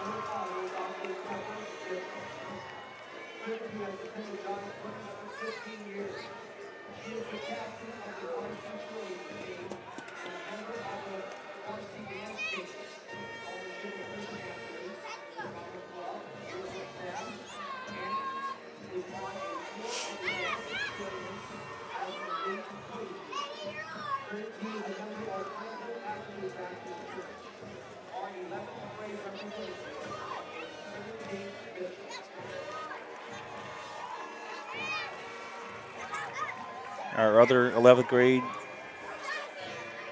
junior maid is going to be Danielle Tax.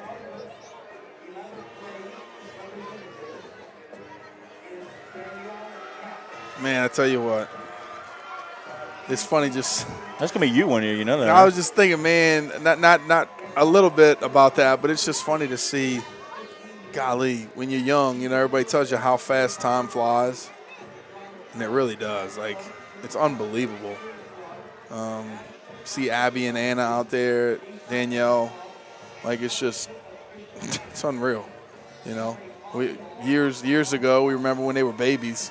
You know, it's kind of like when you and I did the broadcast and we would like broadcast in Jay, you know.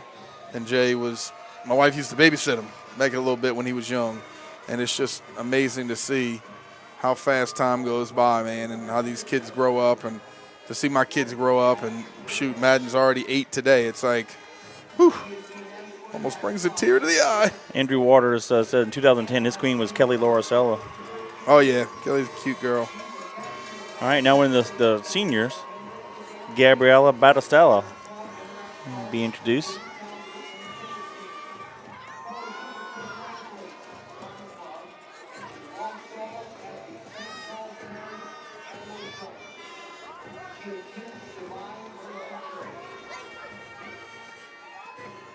And then the other 12th grade representative, Hannah Brignac.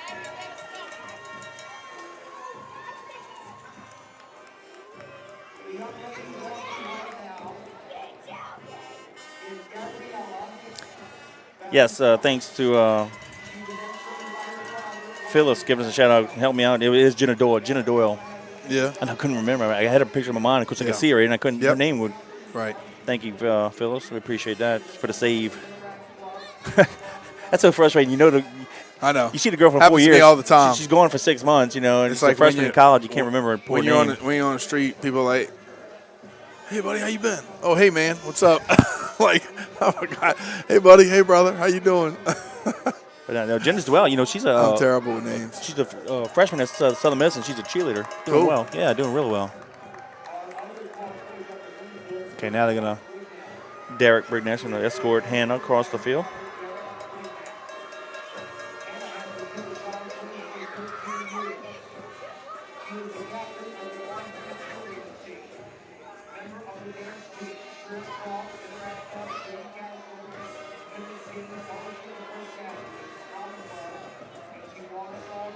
Here's a text saying Tony was Sweetheart Queen. Is that right? Oh, you know what? Who was the okay, tell me who was the homecoming queen. What year? Kevin, maybe 94? I don't know. Maybe that's two. I don't know. I'm not sure. Yeah, that might have been what's the other girl's name? All right, here we go. Let's see. All right.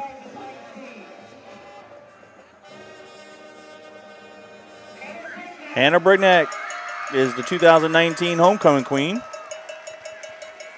and keeps it in the Brignac Abity family. Her two aunts, Denise and Donna, were queens. Donna in 86 and then Denise, my senior, in 88. So Hannah and Yaya's. Look at Andrew. Andrew's trying to talk smack on me. Saying I know a lot about Curtis Hall, but not homecoming queens. Dude, I know my homecoming queen. It's Danny don't know his homecoming queen. I know, huh? Don't Well, blame no, she me. wasn't my homecoming queen. I know my homecoming queen. All right. I think. I think. Come on, Andrew. Don't be smack talking to me. Come on now.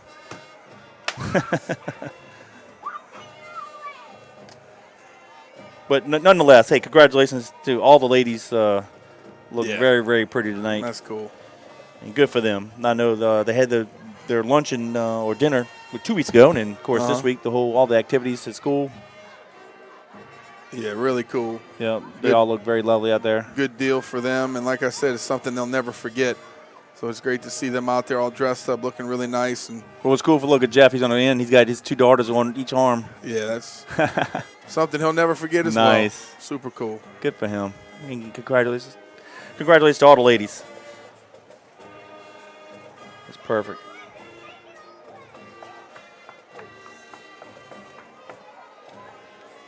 And it looks like we got about a minute and a half left here in halftime, Kevin, as the homecoming court gets off the field. And, Jeff, you got to get rolling, brother. You got another half to coach. And He can be like Superman. He's going to get in that phone booth and that's right. back in his coach's gear. But pretty good first half of football, though, Kevin. Very physical up front. You know, quarterbacks got some good action. Obviously, their guy running around crazy a little bit. Colin pitching that ball out there, making it happen, putting us in the right plays and situations, and obviously some big explosive plays once again for the Patriots. But we're on top, 21-7. Halftime's almost over. You're listening to us live, JohnCurtisPatriots.com. Yeah, we apologize for the technical issues. Unfortunately, Robbie has to do his real job he gets paid on, and it seems like every time he goes away, there's something goes wrong. You know what we got to do? We got to start paying. Got to start paying for somebody. Hey. Of course, here's a text here from Captain Ryan. He and Stephanie and Raina, his oldest daughter, then from Tuscaloosa, and Reagan. There you go. They're in the stands. We appreciate you. And, of course, thank you for being our halftime sponsor. No doubt about it. Hey, because he's our halftime sponsor, what's he making for us back tonight at the shop? I don't know. Right? Isn't that right? Isn't that what's supposed to? Wait, what? Oh, he wrote us a check? Oh, man. Hey, Scott Pritchard listened to us in Thibodeau. There you He's saying Zerang was a 94 queen, he believes. Zerang, okay. All right. Zerang, that's a Thibodeau surname there. Oh, yeah, you're right. I remember Jonathan Zerang. He was an all-world catcher at E.D. White and played at LSU. That's why I said that. You know some stuff, huh? Hey, 1995 was Rebecca Buchanan Millette. She's married to Stephen Millette, good friends of my family. So I know Steve. And coincidentally, Rebecca's older sister, Nancy, graduated with me when Nancy was the sweetheart court my senior year. So take that. Boom! I know my queens. Bada boom! What? Boy, that boy's getting it. I like it. Nice job.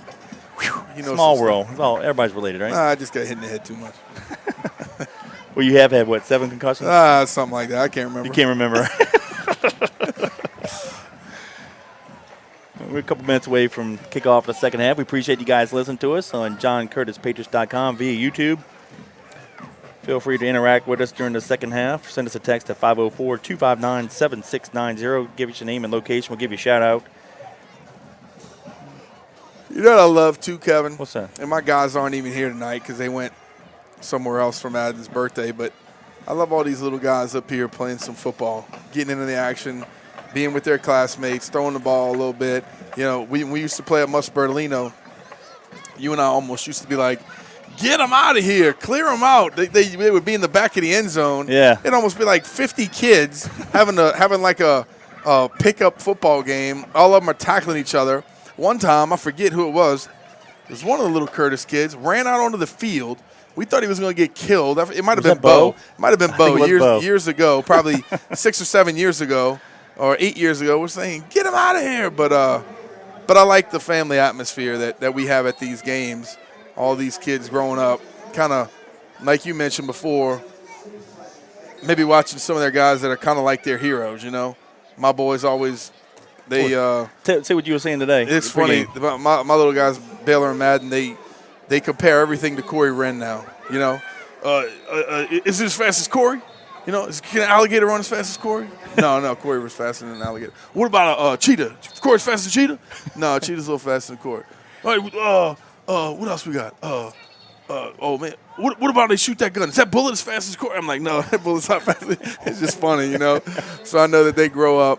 It's fun to see them kind of have that twinkle in their eye when they talk about some of these guys and looking up to them a little bit and wanting to see them play. So it's exciting. Well, that's what I said. You know, that's Corey is to them what Joe McKnight was to a lot of the Patriots and what Reggie Dupart was for me. Right. I was in the 5th grade when Reggie was a senior, and after he graduated, when I was in the 6th grade, I wouldn't mind wearing number 21. You know, as a matter of fact, the team picture, I did wear his varsity jersey, 21, red. Yep. Unfortunately, we due to technical issues with not only the camera, we can't get the Coach JT in the mic. Baylor always says, Baylor goes, is that Colin Guggenheim? And I'm like, son, I just start laughing. He butchers the last name, but Baylor too. Baylor always runs around the house with the football. Look at Guggenheim. I just start laughing.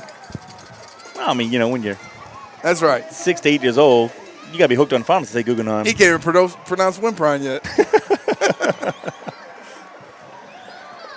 Well, the Patriots have just taken the field, and the Jays have as well. So we're seconds away from the kick of the second half. What do you want to see in the second half here? I just want to come out early, punch them in the mouth. That's all. Get the ball back. Defense, get the ball back early, and obviously some nice explosive plays like we've been used to. But I don't really care if we sustain a drive on offense. Just put points on the board. Let's hit them early and often. Be very physical defensively first, like I mentioned. Have a nice kickoff here into the end zone, but put some more points on the board. I'd like for us to basically shut this game down here in the third quarter. Yeah, me too. Well, we're going defense first. Yep. We'll be kicking off right to left. But just like we mentioned in pregame, you could set the tempo of a half or a game defensively. Yeah. We do it all the time. So kick this thing in the end zone, go in there, punch them in the mouth, get a 3 and out, get the offensive ball back, go in there, score 7 points, and then let's get a little closer to a big win. Lojadis and Hughes deep back for the Blue Jays. They're to our left. McCready teeing it up right in front of us at the 40, kicking off right to left. Give a shout out to Kevin Melanson. He's with the family. Of course, his lovely wife, Kelly. Another fellow Patriot from the mid-'80s, early mid-'80s, selling tickets tonight at the game. We appreciate. And McCready hammers it deep. And that will go into the end zone for a touchback. Yeah, Scott came back with that. It's is it A-Line or A-Line? A-L-I-N-E. How do you pronounce it? A-Line or A-Line? Coach, you're looking at the wrong one. That's your Zarang, folks. I don't know how to pronounce all that stuff. I could say Zarang. All right, what's the first name? A-Line. A-Line? Aileen? I said Aileen. Hey. How about Aileen? Praline, praline. That's right. That's right. It depends if you're upper bayou or lower bayou. That's true. Something like that. There we go. 1st and 10, Blue Jays. From their own 23 receivers near side. Jordan takes the pass from center. Quarterback draw all the way. And he's going to be hit and brought down after a 2-yard gain. Angelo, Jane, and Williams. And as an injured Blue Jay on the field, one of the offensive linemen is down. So we'll have an injury timeout with 11:54 to go in the third period. Yep, he doesn't look like he's moving much, Kevin. I hope he's okay. Real quick, during the injury timeout, homecoming games that you played in, anything pops up? This dude always does this to me. We just talked about my concussions, and he's going to ask me all these old questions. Hey, man. No, I tell you what. You might remember that. Well, the thing for us, Kevin, is honestly, we didn't play in a district like this when I played, so all of our homecoming games were pretty – washed. Yes. We would probably play – the first drive of the third quarter, and then we'd be out because we'd be playing. I didn't want to say who we were playing, but they weren't very good. Let's put it that way. So we were pretty much out on our in the games pretty early, which honestly, that was part of the fun of it too, because you get early, you get out early, you get to kind of hang out with your guys, chat it up, see the younger kids go in and play, get some film for the next day, and obviously it's real memorable. And then of course the next day is the big dance. So a lot of fun. A lot of memories for me, and but as far as specifically who we played, you're the only one that knows that. Go ahead. I don't remember who you played for homecoming. Who'd you play? I know you know. Well, the two bookends really for me. Freshman year we played at 85 at Ted Gorman. We had blue jerseys in the locker room. Came out with the red jerseys. The first time we had the red jerseys with the stars. And I'll come back in a second. 2nd down and 8. Jordan looks near side, steps up in the pocket. He's going to be hit and going down. Yes, sir. Got him. Big E. Making it happen. Dropped it for the sack, and another lineman getting up slowly. Up the middle. That's what we need. So my freshman year in 85, we had blue jerseys at Ted Gorman. And while we're doing pregame, they switched it to the red jersey with the stars. Yeah. That was against St. James. That's cool. Played White Castle my sophomore year, blue jerseys. Played St. James in my junior year in red jerseys, and then come back to that in a second. Jordan steps up in the pocket, looks to his left, fires a pass, has a guy down a flat. Oh, incomplete, and a late hit, and they got to throw a flag on him. Yeah, it's Big Millen hit him. That's helmet to helmet. You know, and that's the thing. Look, we love the big hits. I don't mind it. I love that brand of football. Yeah. But the problem is these days, when you're right in front of the official and you go helmet to helmet, they're going to call it every time. Like I said, that's the way we grew up playing. Oh, no. You know, that's those shots you want to see. But as a free safety, you got to know when he's unprotected, you got to go for the midsection up in the chest area. You can't lead with your helmet and hit him there. And to wrap it up, my senior year, we played Lutcher. I knew you would know. Yeah. That's look, you could have just said, don't worry about it. I already knew you knew. We wore red jerseys with the stars 3 times and blue my sophomore year. I knew it. I tell you what, I can't even remember what color cleats I wore. Won them all. You won them all. That's what counts. That's what counts. And did you have a date? Well, yeah. Go into it. Come on. Who'd you take? My high school sweetheart. Who was it? Jill Heinrich. All right, good. Cool. I didn't go my freshman year because I didn't date nobody then. Could you even go? Is it freshman? I forget. It's freshman through senior year? Wow. We had a bunch of 8th graders. We went to the dance. Ran all the seniors out. It was like an 8th grade dance before it was over. Yeah, but that's because you dated all the seniors and stuff when you were a freshman. I was a natural athlete. That's what I hear. You're the man. 3 receivers to the left. 1st and 10 They can hand it off to the running back. Tries to come near side, up the middle, and Big E stops immediately. Yeah. That's going to be Jackson. A little bit of a size difference there, He Kevin. ran into a brick wall. Yeah. No gain, 2nd and 10. Raider Jackson's 5'6", 160-pound senior running back, and Big E's double. Let's just put it that way. Yeah, he came around the right corner, then decided for whatever reason to go right back in the middle. When he did, he ran into the brick wall, and no gain, 2nd and 10. 10:40 and counting. We're in the third period. 3 receivers to the left. Jackson lines up to the left of Jordan out of the shotgun. Fake the handoff, throws it far side. Almost intercepted. Oh, good jump Span on had it, jumped it, went through his hands, and to be honest with you, I believe Thomas almost had He almost ricochet. had it too. Oh, man. I tell you what, Stipe, he grabbed that would have been that one. Stipe. I'm sorry, Stipe. He grabs that one. That's pick 6 all day. Good jump on the ball. And he's kind of been throwing it to the far side of the field, and Caleb's kind of been on it a little bit. That was a good read by Caleb. Getting underneath and getting there. And right there, we almost had it. Let's see what the flag There's is. a flag on the play. They're going to say Pass interference. Are you kidding me? How's it interference if he jumped the route and touched the ball? Well, if it's a tip ball, it can't be pass interference. Exactly. That's my point. That's what I'm saying. Moves the ball to midfield now. Unless they're saying that we had Before contact down the field with him. We were fooling with him, but I don't know. whatever. Anyway, it obviously wasn't Caleb, so good job of jumping the route. But it's a first down for the Jays anyway. All right, 1st and 10 from the 50. 10:30 to go in the third. They'll stay in the shotgun. Hand off to Jackson. He'll go up the middle. Boom. Nowhere. Linebacker stepped up, filled Maybe the hole. a yard. Let's see. They're going to give him 1 to the 49, but I think he went nowhere. Oh, they call him roughing a passer, Gordon. Gordon's on the sideline. Okay, Is that what it was? Thank you, buddy. That's not the signal he gave, though. That's not. That's right. He gave the interference Yep. signal. Roughing the passer.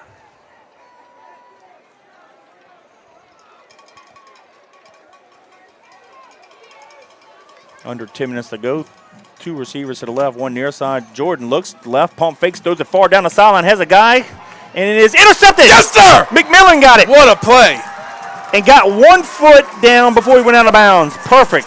Great At play, the 16-yard line. Caught that sucker over the shoulder, fully extended. Had to get it at its highest point over the receiver, basically, that was running. Would have caught it in stride. Did a good job of just elevating and, like you said, catching it with one hand. 1 foot in the ground. That's his 3rd interception on the year, 2nd consecutive. He had 1 last week against Shaw. Fantastic play right there. And look, he's a rangy guy. He's every bit of 6'3". He can run pretty well, and obviously hanging back there at the safety position, you get to get after some of those deep throws. And a good job, good jump on the ball right there by McMillan. Nice big play. 6'4", 170. Yeah. Oh, 6'4", nice. 1st and 10 Patriots going right to left. Guggenheim on the center, Wren and Goings are the halfbacks. Guggenheim comes near side, hands it to Wren over the center, and he's going to fight hard for 2 yards to the 18-yard line.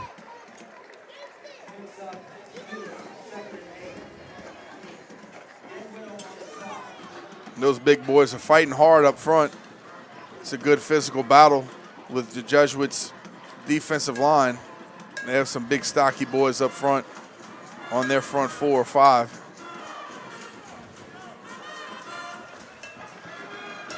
They'll keep the ball on that right hash mark, top of the field. Guggenheim comes near side. He's going to keep it, ducks it, and he's going to fight hard to the 20-yard line. Another gain of 2. It's going to be 3rd down and 6. 9 minutes to go in the third. I'd like to see us try to get the ball back outside on the perimeter, Kevin. I think we've had some success, even throwing the ball out in the flat earlier or later in the first half. We've been able to do some things, and obviously getting it outside, with maybe a blocker out front, because they're definitely stacking that box and playing physical in the middle. Taylor's the near side receiver. Davis the receiver top of the field. So we got guys that can catch it, plus a tight end. Guggenheim back to pass 3 steps, pump fakes, rolls his right, and he's going to run it. Now he's going to fight late. Davis has it. He's to the 40, breaks a tackle to the 45-yard line. Tuck it away. The offensive lineman is pushing him to the 48-yard line. Great job there by both Guggenheim and Davis. And Davis had a lot of yards after the catch. Well, I tell you what, I think, Kevin, Colin recognized it to the bottom of the field that the pressure was – if he throws it out here quickly, he might have it. But he does a good job of just using his athleticism, and Davis does a good job of flashing his numbers late, showing him that he's open. 27 yards on the pitch and catch. Yep. 1st and 10, 8:05 to go in the third. Guggenheim comes near side with the option, and he kept it. Give him a yard to the 48-yard line, I believe. But I was going to tell you, good job of Colin keeping his eyes downfield. As a quarterback, sometimes that's hard. When you don't see anybody, and obviously you got to tuck it and run it, maybe run physical, make a cutback. But Davis did a good job pressing his guy up the field, turning around, Colin keeping his eyes down the field. Nice, easy pitch and catch. Option to the near side of the field. Goings has the pitch, and he's to the 48-yard line. Going to be shy of the first down. Yep. Be third down. But I like us getting the ball outside, Kevin. Like I said, I'm not sure if they could really handle our speed for much longer or for sustained plays. If we get some blocks out front, I think we can make something happen. We're at the plus 48-yard line. Third down and 5. Got to get it to the 43. 7:05 and counting. We're in the third period. This is the first drive of the second half of the Patriots. The Patriots lead the Blue Jays 21-7.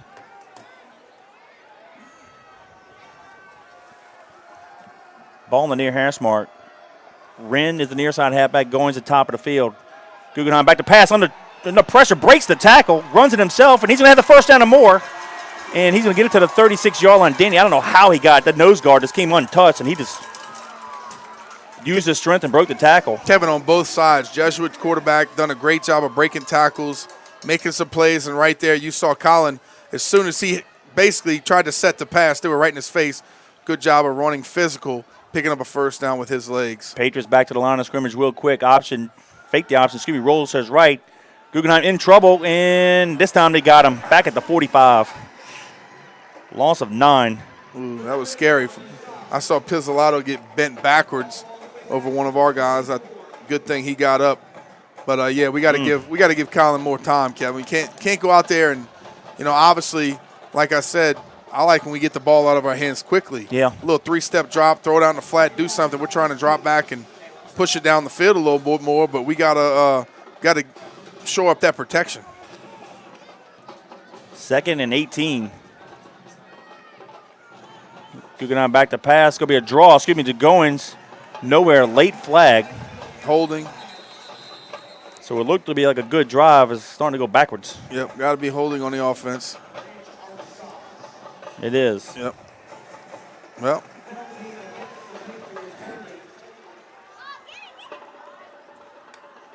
So let me ask you this. All right.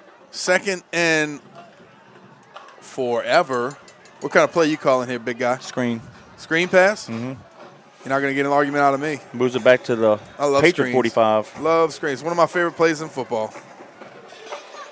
Well, because we've been throwing it a little bit tonight, we could probably set it up. Now, we did in the first quarter, but credit their linebacker reading it. Yep. See what we got here? 2nd and 29. Well, you know what? Sometimes it's time to just take a shot downfield. Well, let's do the option. Let's see what happens. Well, Guggenheim back to pass. There it is. There Shot it down is. the far side. Davis is wide open. Go. Oh, he dropped it. Oh, my goodness. He'd have had the first down at the 15, but he just dropped it. The ball was there. Great throw. Hit him right in the face mask, I think, Kevin. Yeah, right through his hands. And good job of him fighting through the coverage. It looked like they had a little bit of a collision right about the 30 or 25-yard line. He ran through it.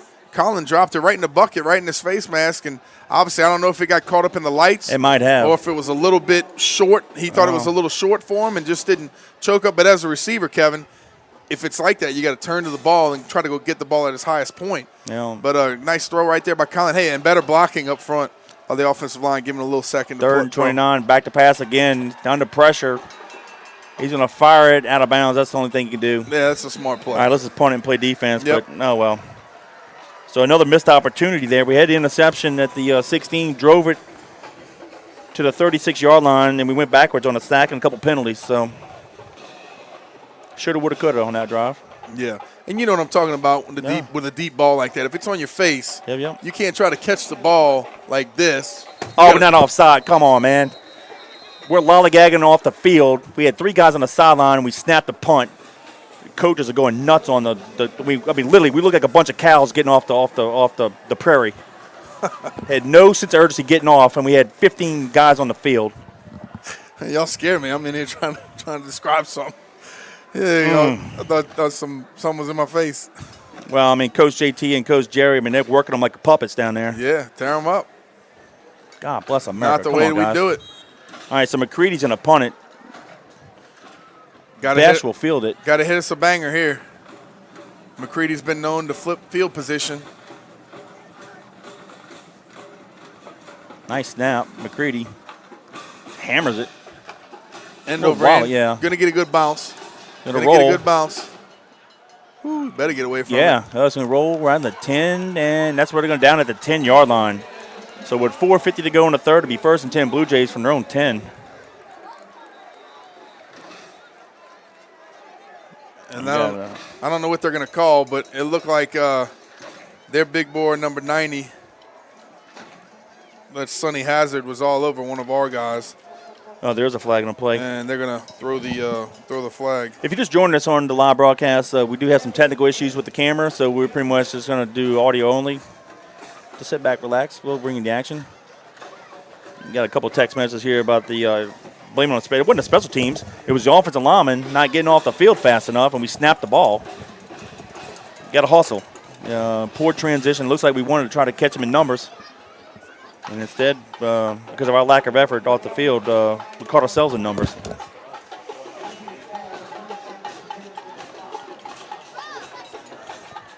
Let's see if the defense can come up with another play for us. 4:50 to go in the third.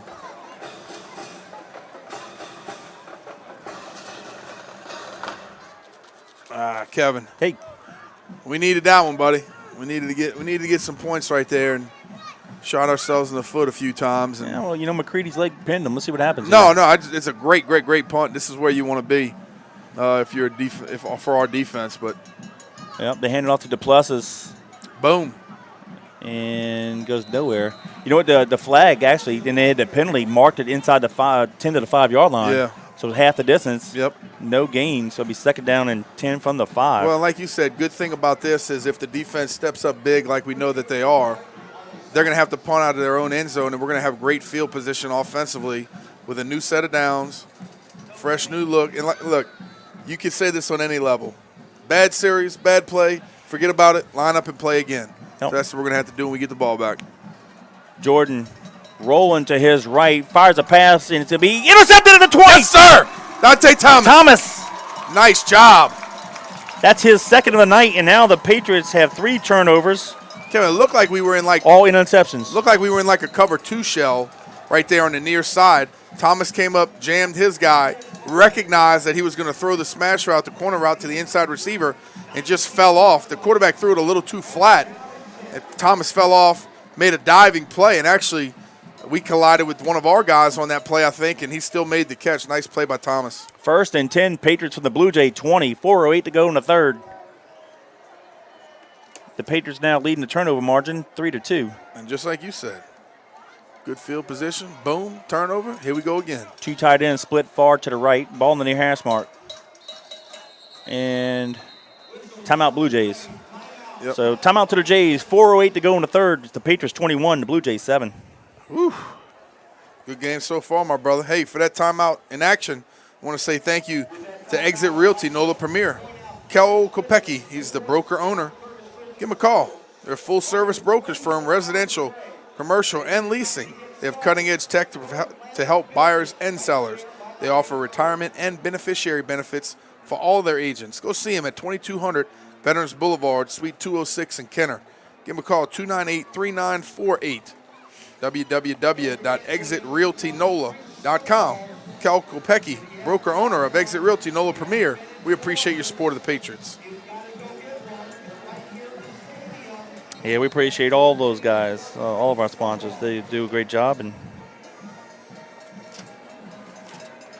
couldn't do it without them. No.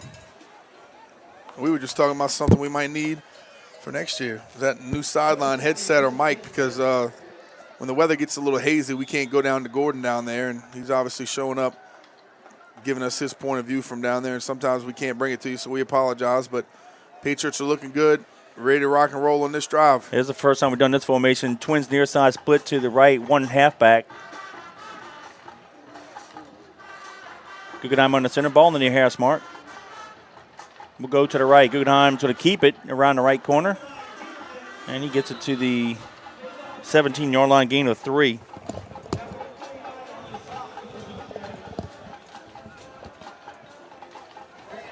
We brought that formation out against Roma last year and had some success. Well, I was going to say, Kevin, that's when you first put a formation out there, you got to kind of see how they're going to adjust to it.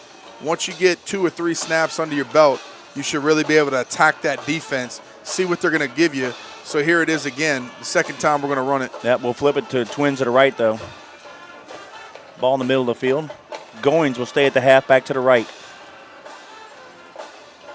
He'll take the handoff over to center, and he's going to get it near the 10-yard line. They're going to say the 11. Gain of 6. Should be 3rd and 1 now. It's going to be a little further. I don't know. It's hard to tell from this angle, Kevin, exactly where the first down marker It's between is. the 11 and the 12. Okay. It's 3rd and a long 2. And then we're going to break it up with 2 tights. Yep, 2 tight split to the right. Ball in the middle of the field. We'll go to the right. Guggenheim's going to keep it. He's going to have the first down anymore. Touchdown. Yes, sir. Nice job. Nice job. Quarterback keeper around the right end. 11-yard carry, 2:48 to go in the third. It's now 27-7 Patriots with the PAT pending. And, you know, the great thing, I was listening to this week on I think it was on HBO. They were talking about sometimes they highlight different college teams. And they were talking about a lot of teams, you know, everybody jokes around and says, you know, we only have 3 or 4 plays that you've been running for 40 years. But it's about getting to those plays in different formations, sets, motions, things like that, because it's about angles, alignment, formation to a defense, and how they line up. You can combat that with a perfect play. McCready has the PAT, good. So it's now 28-7 with 2:48 to go in the third. And obviously, having a knowledgeable senior quarterback helps out so much when you can line up on the field in any set and formation, and he'll put you in the right play to be successful. And that's why I love watching kids that have kind of grown up in the system. They understand it, they've matured in it, and they've gotten better each and every year and each and every week. But I tell you, a good job by us switching up the formations. Like you said, we just brought one for a couple plays, understood what was going on, switched it to a double tights, and then right there, obviously Colin taking it for himself, putting it in the end zone. Nice job right there. We're on top 28-7, and it's 2:48 left here in the third quarter. Yep, that was a 3-play drive, 20 yards in distance, 1:20 off the clock. Guggenheim with the 11-yard touchdown run. McCready added the PAT. Patriots 28, Blue Jays 7. Kevin, for that scoring job, I want to say thank you once again to Anytime Fitness of Metairie, 5200 Veterans Boulevard. Give them a call, 218-4814. Damon Lepper, class of 97. Janice Toops Lepper, class of 01. I'm going to come back to it right after this kickoff. Logidis and Hughes deep for the Blue Jays. And McCready hammers it. It'll be short, though. Logidis from the 6. Tries to go to his left. Patriots string him out, and they're going to tackle him at around the 18-yard line. So nice job there on the coverage. Good job right there. Gullen got him. Anytime Fitness of Metairie, they're offering 24/7 access to over 4,000 clubs worldwide. Cardio equipment, strength training equipment, free weights, personal training, small group classes, and, of course, mention Patriot Nation during sign-up and receive free enrollment and 10% off your monthly membership dues. Anytime Fitness of Metairie, 218-4814. Appreciate your support of the Patriots. Kevin, nice job right there. You know, sometimes it doesn't come off the kicker's foot right, and then other times you say, well, maybe we're meant to do that. But a good job by the kickoff team screaming down there and getting them inside the 20. Interesting. The Blue Jays huddled up around the numbers on the field, and Angelo walked right up against the huddle, and the Jays were telling him to get out the huddle. No. And the referee said, you got to move. No, he doesn't. They're on the field. No, he does not. Exactly right. 2 receivers near side. They'll have one top of the field coming in motion all the way across the formation, fake the handoff.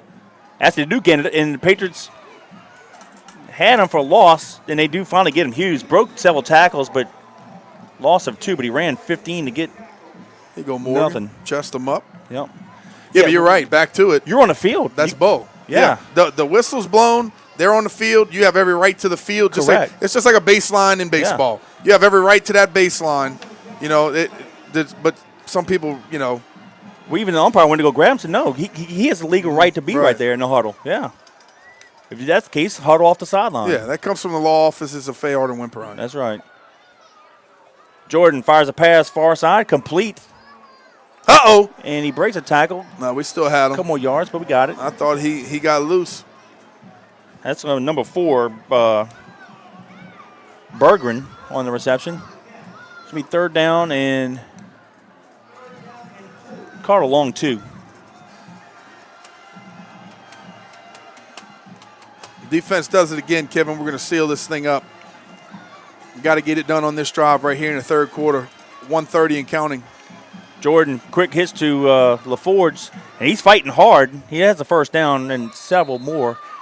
They had the numbers. They had 3 receivers. We only had 2 guys covered, and LaForge is wide open. Yeah, Kevin, that's that little stick route. Mm-hmm. Basically, the inside receiver, the tight end, goes, and he basically checks in or checks out. He could see where the linebackers are going, see where the inside nickelback's going, and he just goes the opposite. Quick snap, quarterback draw, and then there's a flag in the play. Count the red jerseys. Is that 10? We got 11. Okay. I'm trying to think, why would they have stopped it so fast? Well, they don't stop it if you have 10. They stop it if you got 12. It's an illegal substitution on us. Oh, no, I think. Ran on the field too late? I think Jane came off late. Not sure. Okay. Yep, 12 guys, Gordon. Thanks. You're right, Gordon. Jane didn't get off the field in time. All right, to start the clock, 1:05 and counting. They move the ball to the 41-yard line. 3 receivers to the top of the field, 1 near side. They'll stay in the shotgun. Jordan's going to hand it off to the running back, Hughes. Goes nowhere. Martin got him. Whew. And Big E. Yep. Good job right there. Those running backs are going to be bruised. Oh, no doubt. That Big E falls on them. How do you like that when you just get dropped and big boy sandwiches you? Feels good, huh? I don't want 305 pounds fall on me all night long. Let me tell you something. Goodness. Been there, done that. It's not nice. All right. The Jays quickly line up with 27 seconds. Jordan looks near side. In trouble. Morton got him. Yes, sir. Sacked him back to the 30. Good job. He just bull rushed his tackle. Yep, just beat him. And got him. Beat him, like I mentioned before. Marquise Martin's outside linebacker, 6'1". That should be the last play of the third quarter. 235-pound senior. You're right. Kevin's going to tick 6, 5, 4. Yep, we're going to go into the fourth. And that's it. So after 3 quarters of play, it's the John Curtis Christian Patriots 28, the Jesuit Blue Jays 7. Kevin, for that third quarter of action, I want to say thank you to Jean Lafitte Harbor. They offer a wide range of services and rentals, such as bow or rod and reel fishing charters, RV campground rentals with 30 and 50 amp hookups, cabin rentals for small and large groups, airboat swamp tours, boat storage and boat slips, workboat rentals, pavilion rentals for hosting fishing rodeo fundraisers just like we have with the Patriot Nation Men's Club. And they have a fully stocked hardware store and marina. And new this year, you can dine at the Barge Restaurant for breakfast or lunch. For more details, visit www.jeanlafitteharbor.com or John Curtis Christian alum Shaw Cuevas, class of 05, at 504-689-2013. That's 504-689-2013. Tell them the fisherman Kevin Fayard sent you. Halftime score was Patriots 21, Blue Jays 7. The only score in the third quarter was Guggenheim's 11-yard touchdown run and McCready's PAT, making it 28-7. That's where we start the fourth quarter. The Blue Jays will now be going right to left. Real quick, our good buddy Walt says the Sanchez firm of Lake Charles wants to merge with that Fayard Wimper. That Fayard Wimper? Whoo, boy, that could be deadly. They better watch out. Whew. Thanks, Walt. We appreciate all you do for us. Taking this country by storm. 3rd and 14. Jordan takes the pass and center, looks near side, throws it deep, has a guy open, and it's going to be incomplete. And I don't know. It bounced, and it bounced right up to him. At first, I was like, did he catch it or not? No, but it bounced and bounced really didn't right make up. No effort to go catch it. No, he really didn't. Wow. He really didn't. I tell you what. I was like, why do you not die for it? That quarterback could flick that thing he could out spin there. It now. He had to almost take a step back, and he just kind of let it rip. with a little wrist flicker, and he put that thing out. But like you said, 6'2", 190. why didn't he? It know. looked like he didn't put the effort in to try to go. Die for it. You know, as a receiver, I'd have gone for it. better sell I'd have out. caught Boy. it. I know I'd that. have caught it. Oh, I know that. I'd have caught No it. doubt in my mind. No gloves either. That's right. That's right. I told my boys that this week too.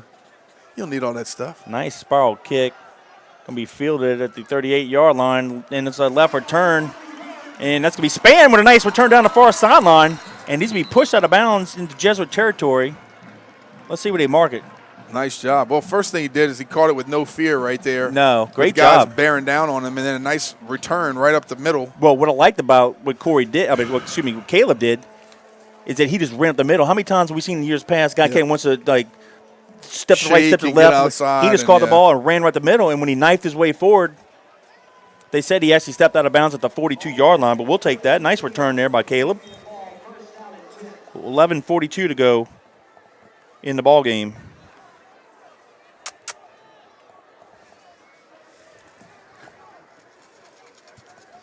Guggenheim on the center. They're going to place that ball in that top of the field, the left hash mark. Will come near side. And Goins has it. Gain of 1 to the 41-yard line. Second down 9. Kevin, great field position like this. We got to be able to put the game away right here on this drive. And obviously, a lot of people might say in the fourth quarter the game's already put away, but we got to get more. We got to get 7 more points on the board at least. 11:20 and counting here in the fourth quarter. Like we mentioned, you listen to it live on JohnCurtisPatriots.com, and it's been a little bit closer of a game than I thought it would be. But obviously, turnovers will hurt you, and Jesuit's been making some plays. Wren and going to the halfbacks. Guggenheim option near side, pitches it. Wren has it. Can he turn the corner? He has the block from Goins and stepped out of bounds at the 30. They haven't placed yet. They're going to put it right to stick. They're going to say first down at the 32-yard line. I'll tell you what, good job right there by our receiver. Also coming down to crack him, Javon Davis. I got to ask Coach Matt about the crack, Kevin, if that is have to be visible. One of those illegal blocks now that you can't just blow a guy up. But he did a good job of basically hitting him pretty good, but shielding him, getting us a few more extra yards. Ball in the hash mark. Twin receivers top of the field. Will come near side. Guggenheim keeps it. Crosses the 30 to the 28-yard line. Gain of 4. Nothing wrong with just marching it down the field. 3- and 4-yard gains, just sustaining the drive, getting first downs, turning them into points at the end. Control the football. And these coaches are yelling at each other here on the sidelines. Not sure what's going on, but obviously we didn't make the right block or something, or the right call. Something's going on.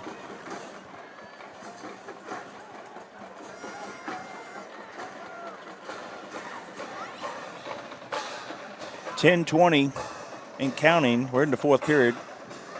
We'll stay with the same formation. Twins receivers to the left. Ball in the near hash mark.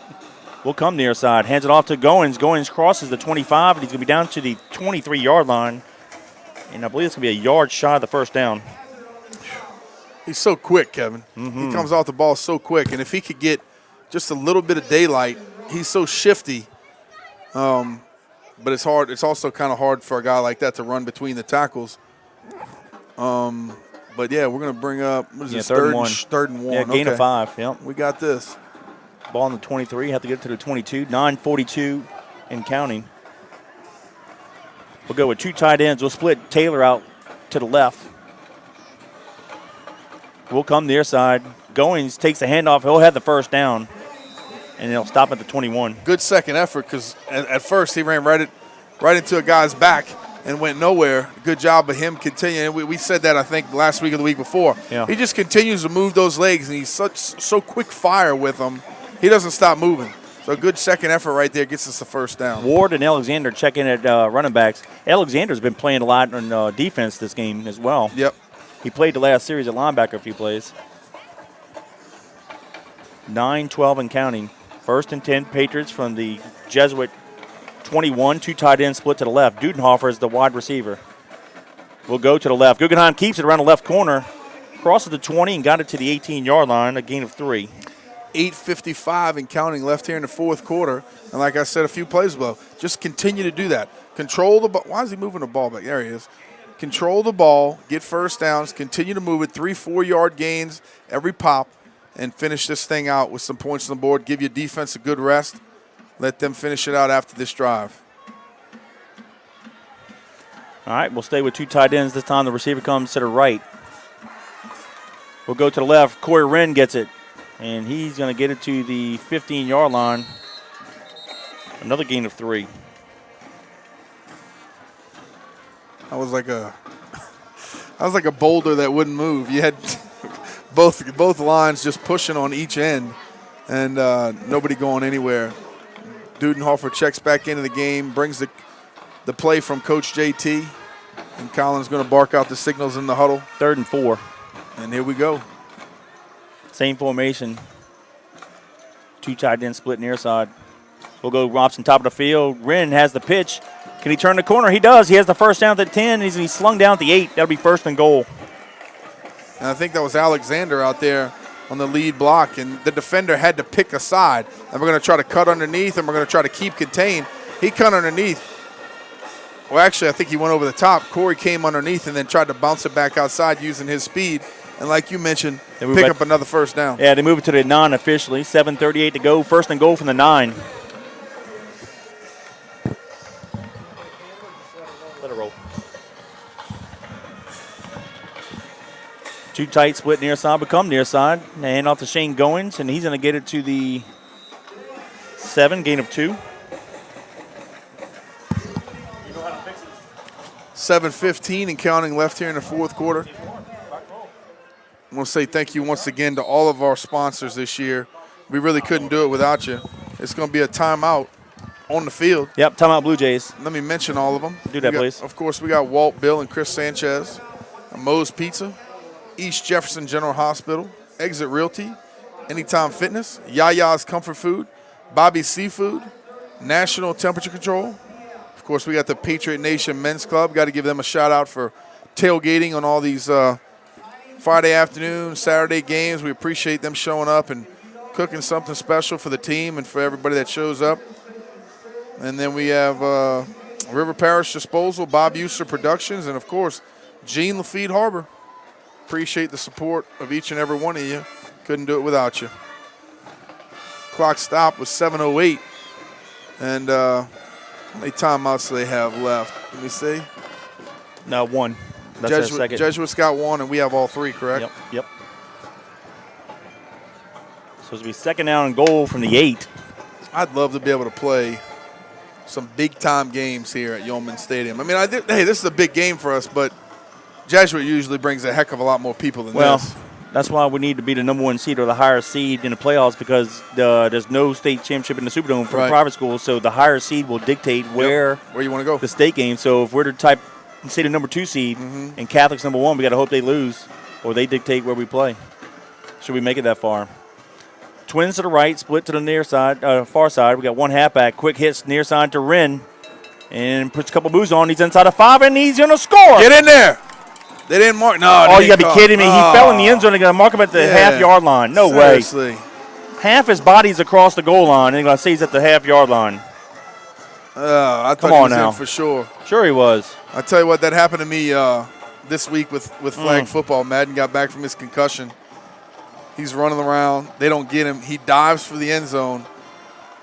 Probably from his belly button up, goes into the end zone. I'm going crazy, all jacked up. And they're like, no good. I'm like, what are you talking about? They're like, oh, in flag football, it's about where his feet are. I'm like, get this fake football out of here. Good on with the quarterback keeper. That's in.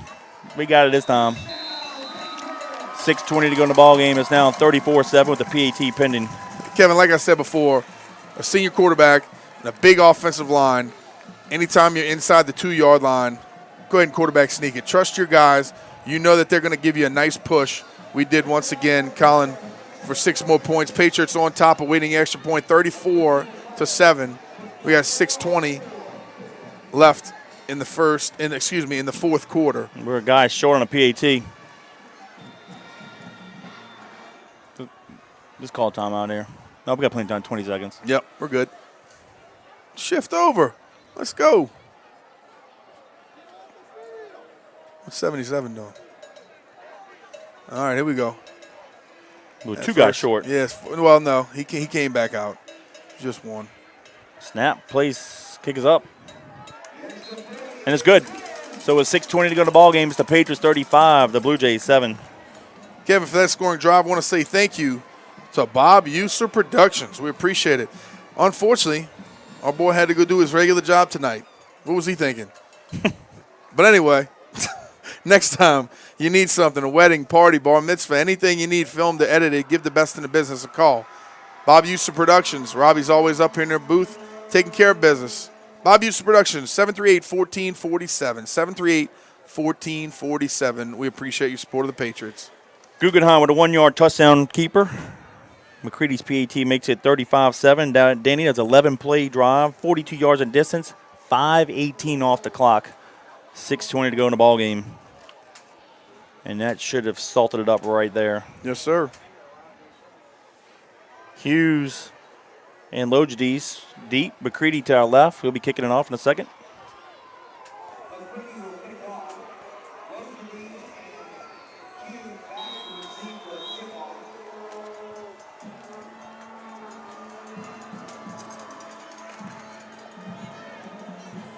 And McCready hammers it deep.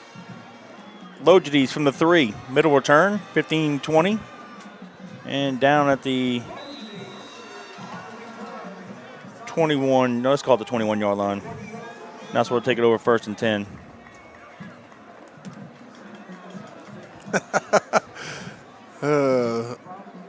Some guys just always seem to be in the middle of the bad pile. What'd you see? Remember Jerry? Like, now I'm looking at Logidis. Remember Jerry used to always, like, come out of the pile pointing? You're like, we know it's you, Jerry. We know it's you. There we go. Twins at the right and left. Jordan takes the pass from center, fires a pass over the middle, caught. And White is going to drag him down with the help of McMillan at the 35-yard line, but that'll be a first down, and that is LaForge on the catch. I'm telling you, the great thing about LaForge is he's such a big body that can run. He's athletic.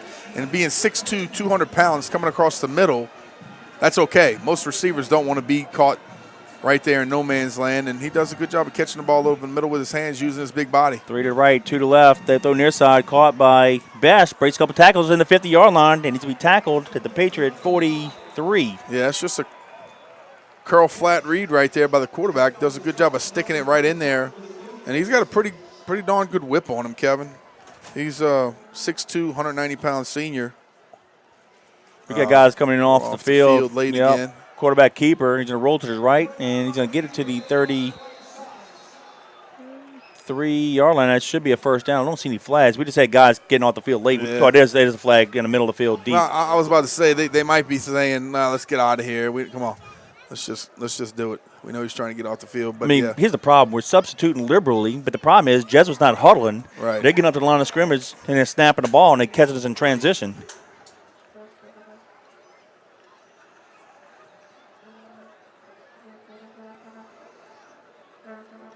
And now the referee's going to huddle up and figure this out.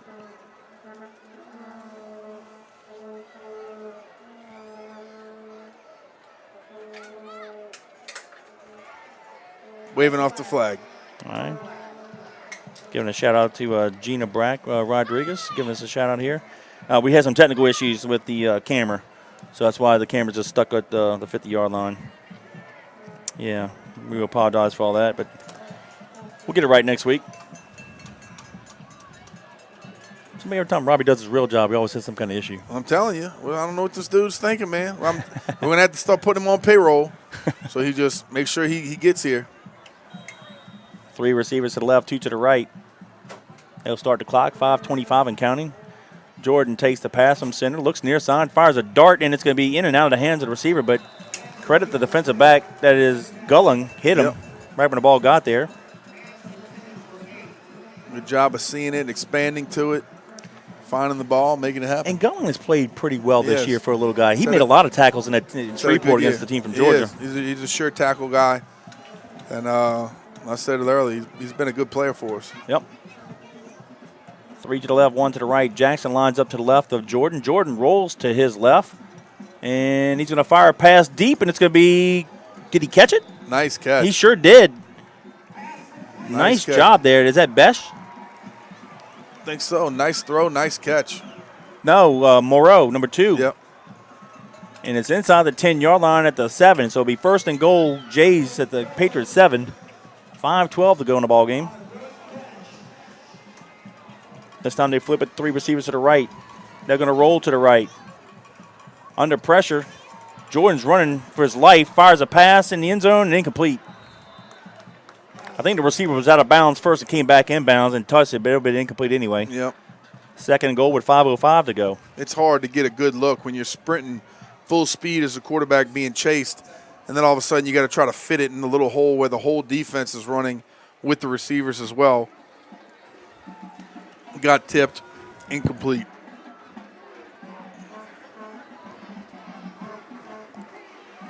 We got half the starters and half the second-line guys in there now. They're going to throw a quick pass near the goal line and caught immediately and tackled by McMillan. Yeah, but that was to LaForge. He got it to the 3. Same little stick route they've been running right over the middle. We got to either make up our mind we're going to walk a guy over or we're going to bring that safety down into the picture. McMillan's close, but they're still picking up some pretty easy yardage right there. Third and goal from the 3, 4:40 and counting.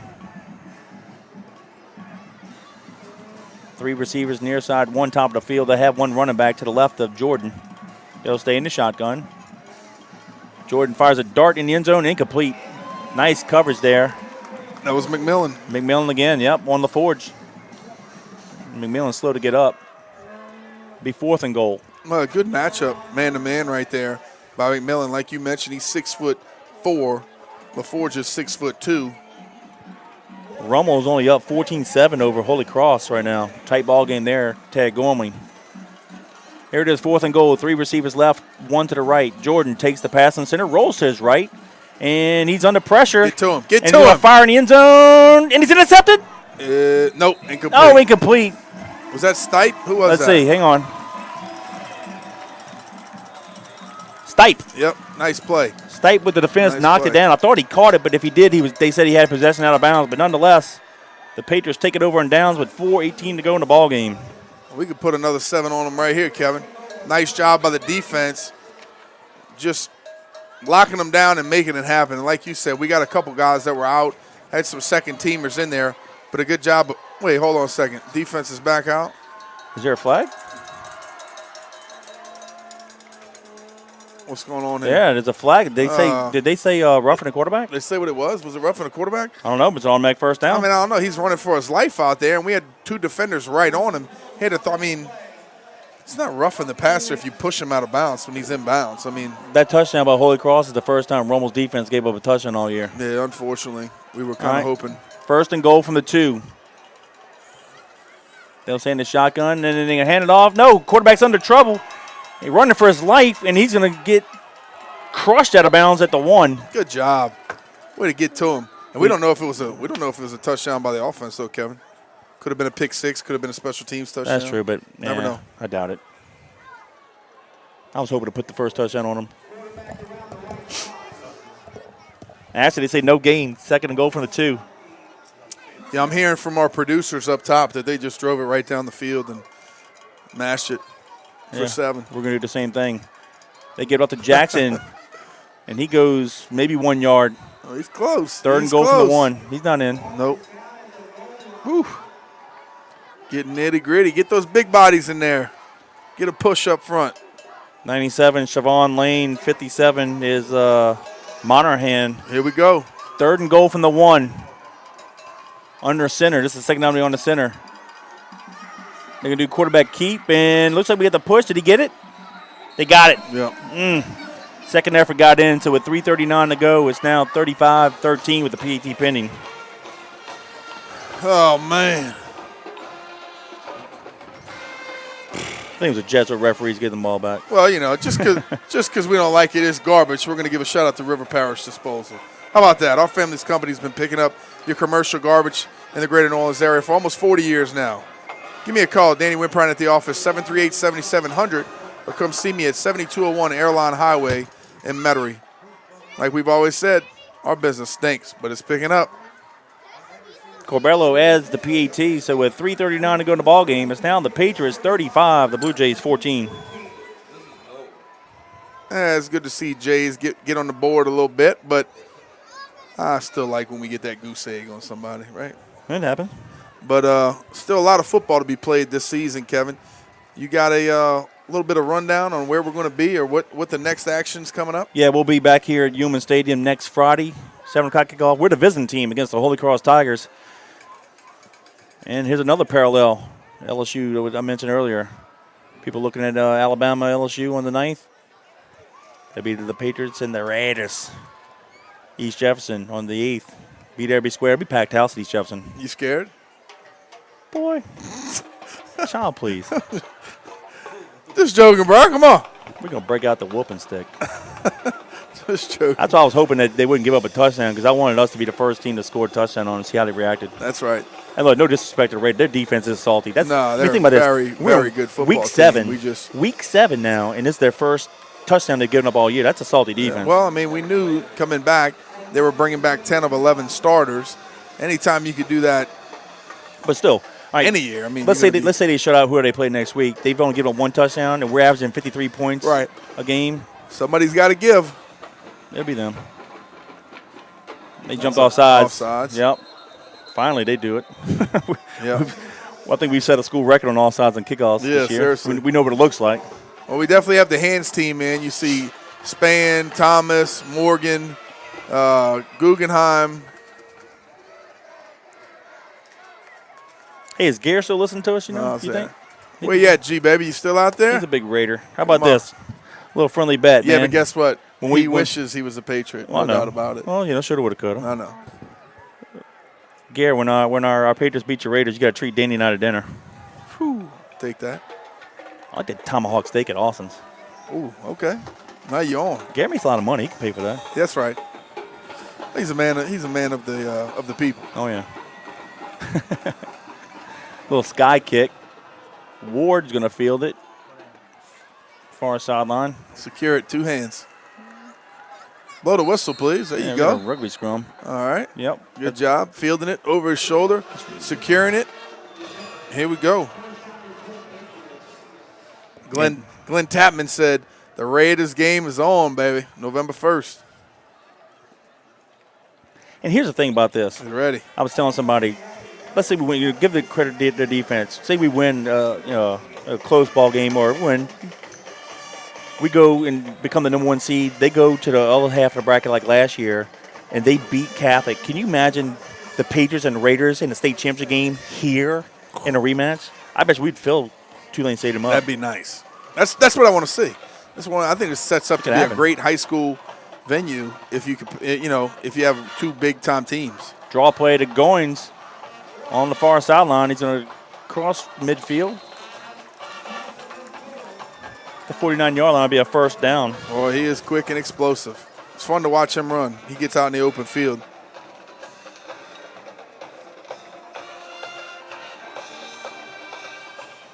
Actually, they're going to place it at midfield. Alexander checks in. That's Malik Ward checks in, running back. Who is that? Yeah, Corey checks out. Shane Goins checks out. I want to see a little bit more of Ronald Poole, man. We saw him on the opening kickoff. Yeah. He hasn't gotten the game on offense enough. Guggenheim hands it off to Alexander, and he gets it to the 48-yard line, gain of 2.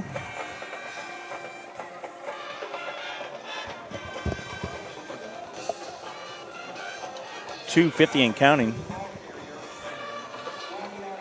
So with this win tonight, the Patriots will extend their overall series lead of 6-1 over the Blue Jays. Yep. And Coach JT is going to improve to 589, 64, and 6. What's our record against them? 6-1? It'll be 6-1. Man. But they won when it counted. That's just that one gets you, huh? Yeah. Draw play to Goins again. He goes to the left side, turns a corner. He's at a 34-yard line. That should be enough for a first down. You see that little jump? You see that little jump step he did? He's just so quick and smooth, man. Oh, goodness. With tonight's win, that'll be 589 wins for Coach JT. Yeah. He's 32 wins away from tying Coach McKissick, 33 from being the all-time winning coach in the history of the sport. I guess we're going to end up kneeling it down or just letting these young guys maybe drive it a little bit. The play clock's at 10. We got to get in and out of the huddle. 1:54 left.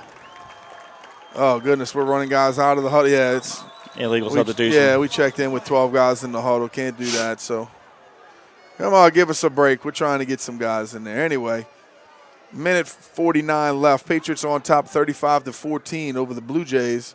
And see if these little guys do make something happen. Now we called timeout to away the flag. One of our producers is checking out tonight. So appreciate it. 33 wins. Yeah. Gets it to 622. He'll be the all-time winningest coach. That can happen within 3.5 years, maybe 4 years. I'd say 3 years. If we got to average 10 wins. Right. Yeah, 3 years. I mean, you're not including. Well, we still got a few games this year now. This is week 7. Yeah. So yeah, I'd say. Well, are you including this year? Well, yeah. I guess. Okay. Yeah, I'd say another after this year. We're in week 7. Yeah, 2.5. We have 10 regular season games. Yep. Hopefully 3 playoff games. So that'd be 13. Yep. We'll get it. Might in be the end of the third sport, year. No matter what level. Yeah, Glenn Tapman said Notre Dame of Crowley lost last night, so we have the longest winning streak in the state. Yeah. I was part of the, we've had 2 43-game winning streaks. I was part of the second one that went from 83 to 86. And that ended against Arid on a Thursday night. Taylor in at quarterback. Hands it off. There it is, the pool. And he gets it to the 31-yard line, 144 and counting. But let's go back real quick to that scenario I mentioned earlier. Can you imagine the Patriots and the Raiders in a rematch here for a state championship? I mean, seriously, we could probably – if it's not totally filled, it would be 95% full. Yeah, it should be. No reason it shouldn't be. Yeah, that would be awesome. This is an ideal place for a high school football championship game, to be honest with you. Yep. Second down, 7. Taylor hands it off. I believe that's Lee, number 32. Yeah, it almost looked like Taylor didn't get the snap properly, almost left it on his hip and got it up to the running back, and thank goodness we got it. We're almost inside of a minute now. Now we are. 35-14. John Curtis is on top with inside of a minute in the fourth quarter. We appreciate you guys listening each and every week on JohnCurtisPatriots.com. Stay with us for Kevin's post-game wrap-up and obviously our premier post-game sponsor. Taylor with the handoff over to center. 31. There's a running back. That's Quinn. Should have had the first down. 31 seconds. And we do not. Let's see. Did we start the clock yet? No, we're going to have to run one play. Yeah, we will now. It's a 2-second differential. And the Patriots will win another homecoming game.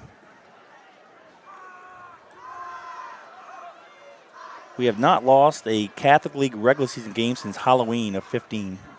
And now we'll see the Raiders. 5 seconds, 6 seconds. We're just going to kneel it down. And that's it. The John Curtis Christian Patriots defeat the Jesuit Blue Jays 35-14. The Patriots were now improved to 7-0 on the season, 3-0 in Catholic League play. And the Blue Jays, now their record will be 4-3 on the season, 2-2 in Catholic League play. Kevin, for that good game action with the Patriots on top, 35-14, I want to say thank you to our premier post-game sponsor. Of course, that is once again National Temperature Control. They're family-owned and operated with over 40 years of keeping people comfortable all over the greater New Orleans area. Frank Masco Jr. and, of course, his son that's over there on the he was on the chains tonight. I saw him hustling a little bit. His son, Frank III, a fully licensed and insured air conditioning specialist. They service all makes and models of heating and cooler equipment.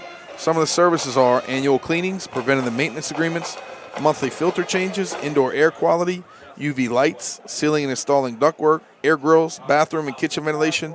They even provide 24-hour service So wake them up. Give them a call, 504-467-0440. It's 467-0440. And go ahead and check out the website at ntcnola.com. He's probably doing our house this year, so you might see it on the website, ntcnola.com, 504-467-0440. Our premier post-game sponsor, National Temperature Control. We appreciate your support of the Patriots. Patriots got the opening kickoff and went on a two-play drive, 48 yards in distance, taking 43 seconds off the clock. Corey Wren with a 45-yard touchdown run. McCready's PET made it Patriots 7, Blue Jays 0, and now is at the 11-10 mark of the first quarter. With 5:58 to go in the first, Guggenheim had a 2-yard touchdown run. McCready added a PAT, making it 14-0, and that capped off a 6-play, 69-yard drive, taking 2:01 off the clock, and that's how the first quarter ended. The Blue Jays got on the board with 10:12 to go in the half. Jordan hit Besh with a 2-yard touchdown pass. Corbello added a PAT, and that closed the gap to 14-7. But it was all Patriots from that point forward. With 4:14 to go in the half, Corey Wren had a 26-yard touchdown run. McCready added a PAT, making it 21-7. Capped off a 2-play, 50-yard drive, taking 15 seconds off the clock. And that's how the teams went into halftime. The Patriots got the only score in the third quarter. Guggenheim had an 11-yard touchdown run. McCready added a PAT, making it 28-7 Patriots, capping off a 3-play, 20-yard drive, taking 1:20 off the clock. And then both teams traded touchdowns in the fourth quarter. The Patriots first with 6:20 to go in the ball game. Guggenheim with a 1-yard quarterback keeper. McCready added a PAT, making it 35-7. That was an 11-play drive, 42 yards in distance, 5:18 off the clock. And then the Blue Jays with 3:39 to go in the ball game. Jordan had a quarterback keeper from 1 yard out. Corbello added a PAT, making it 35-14.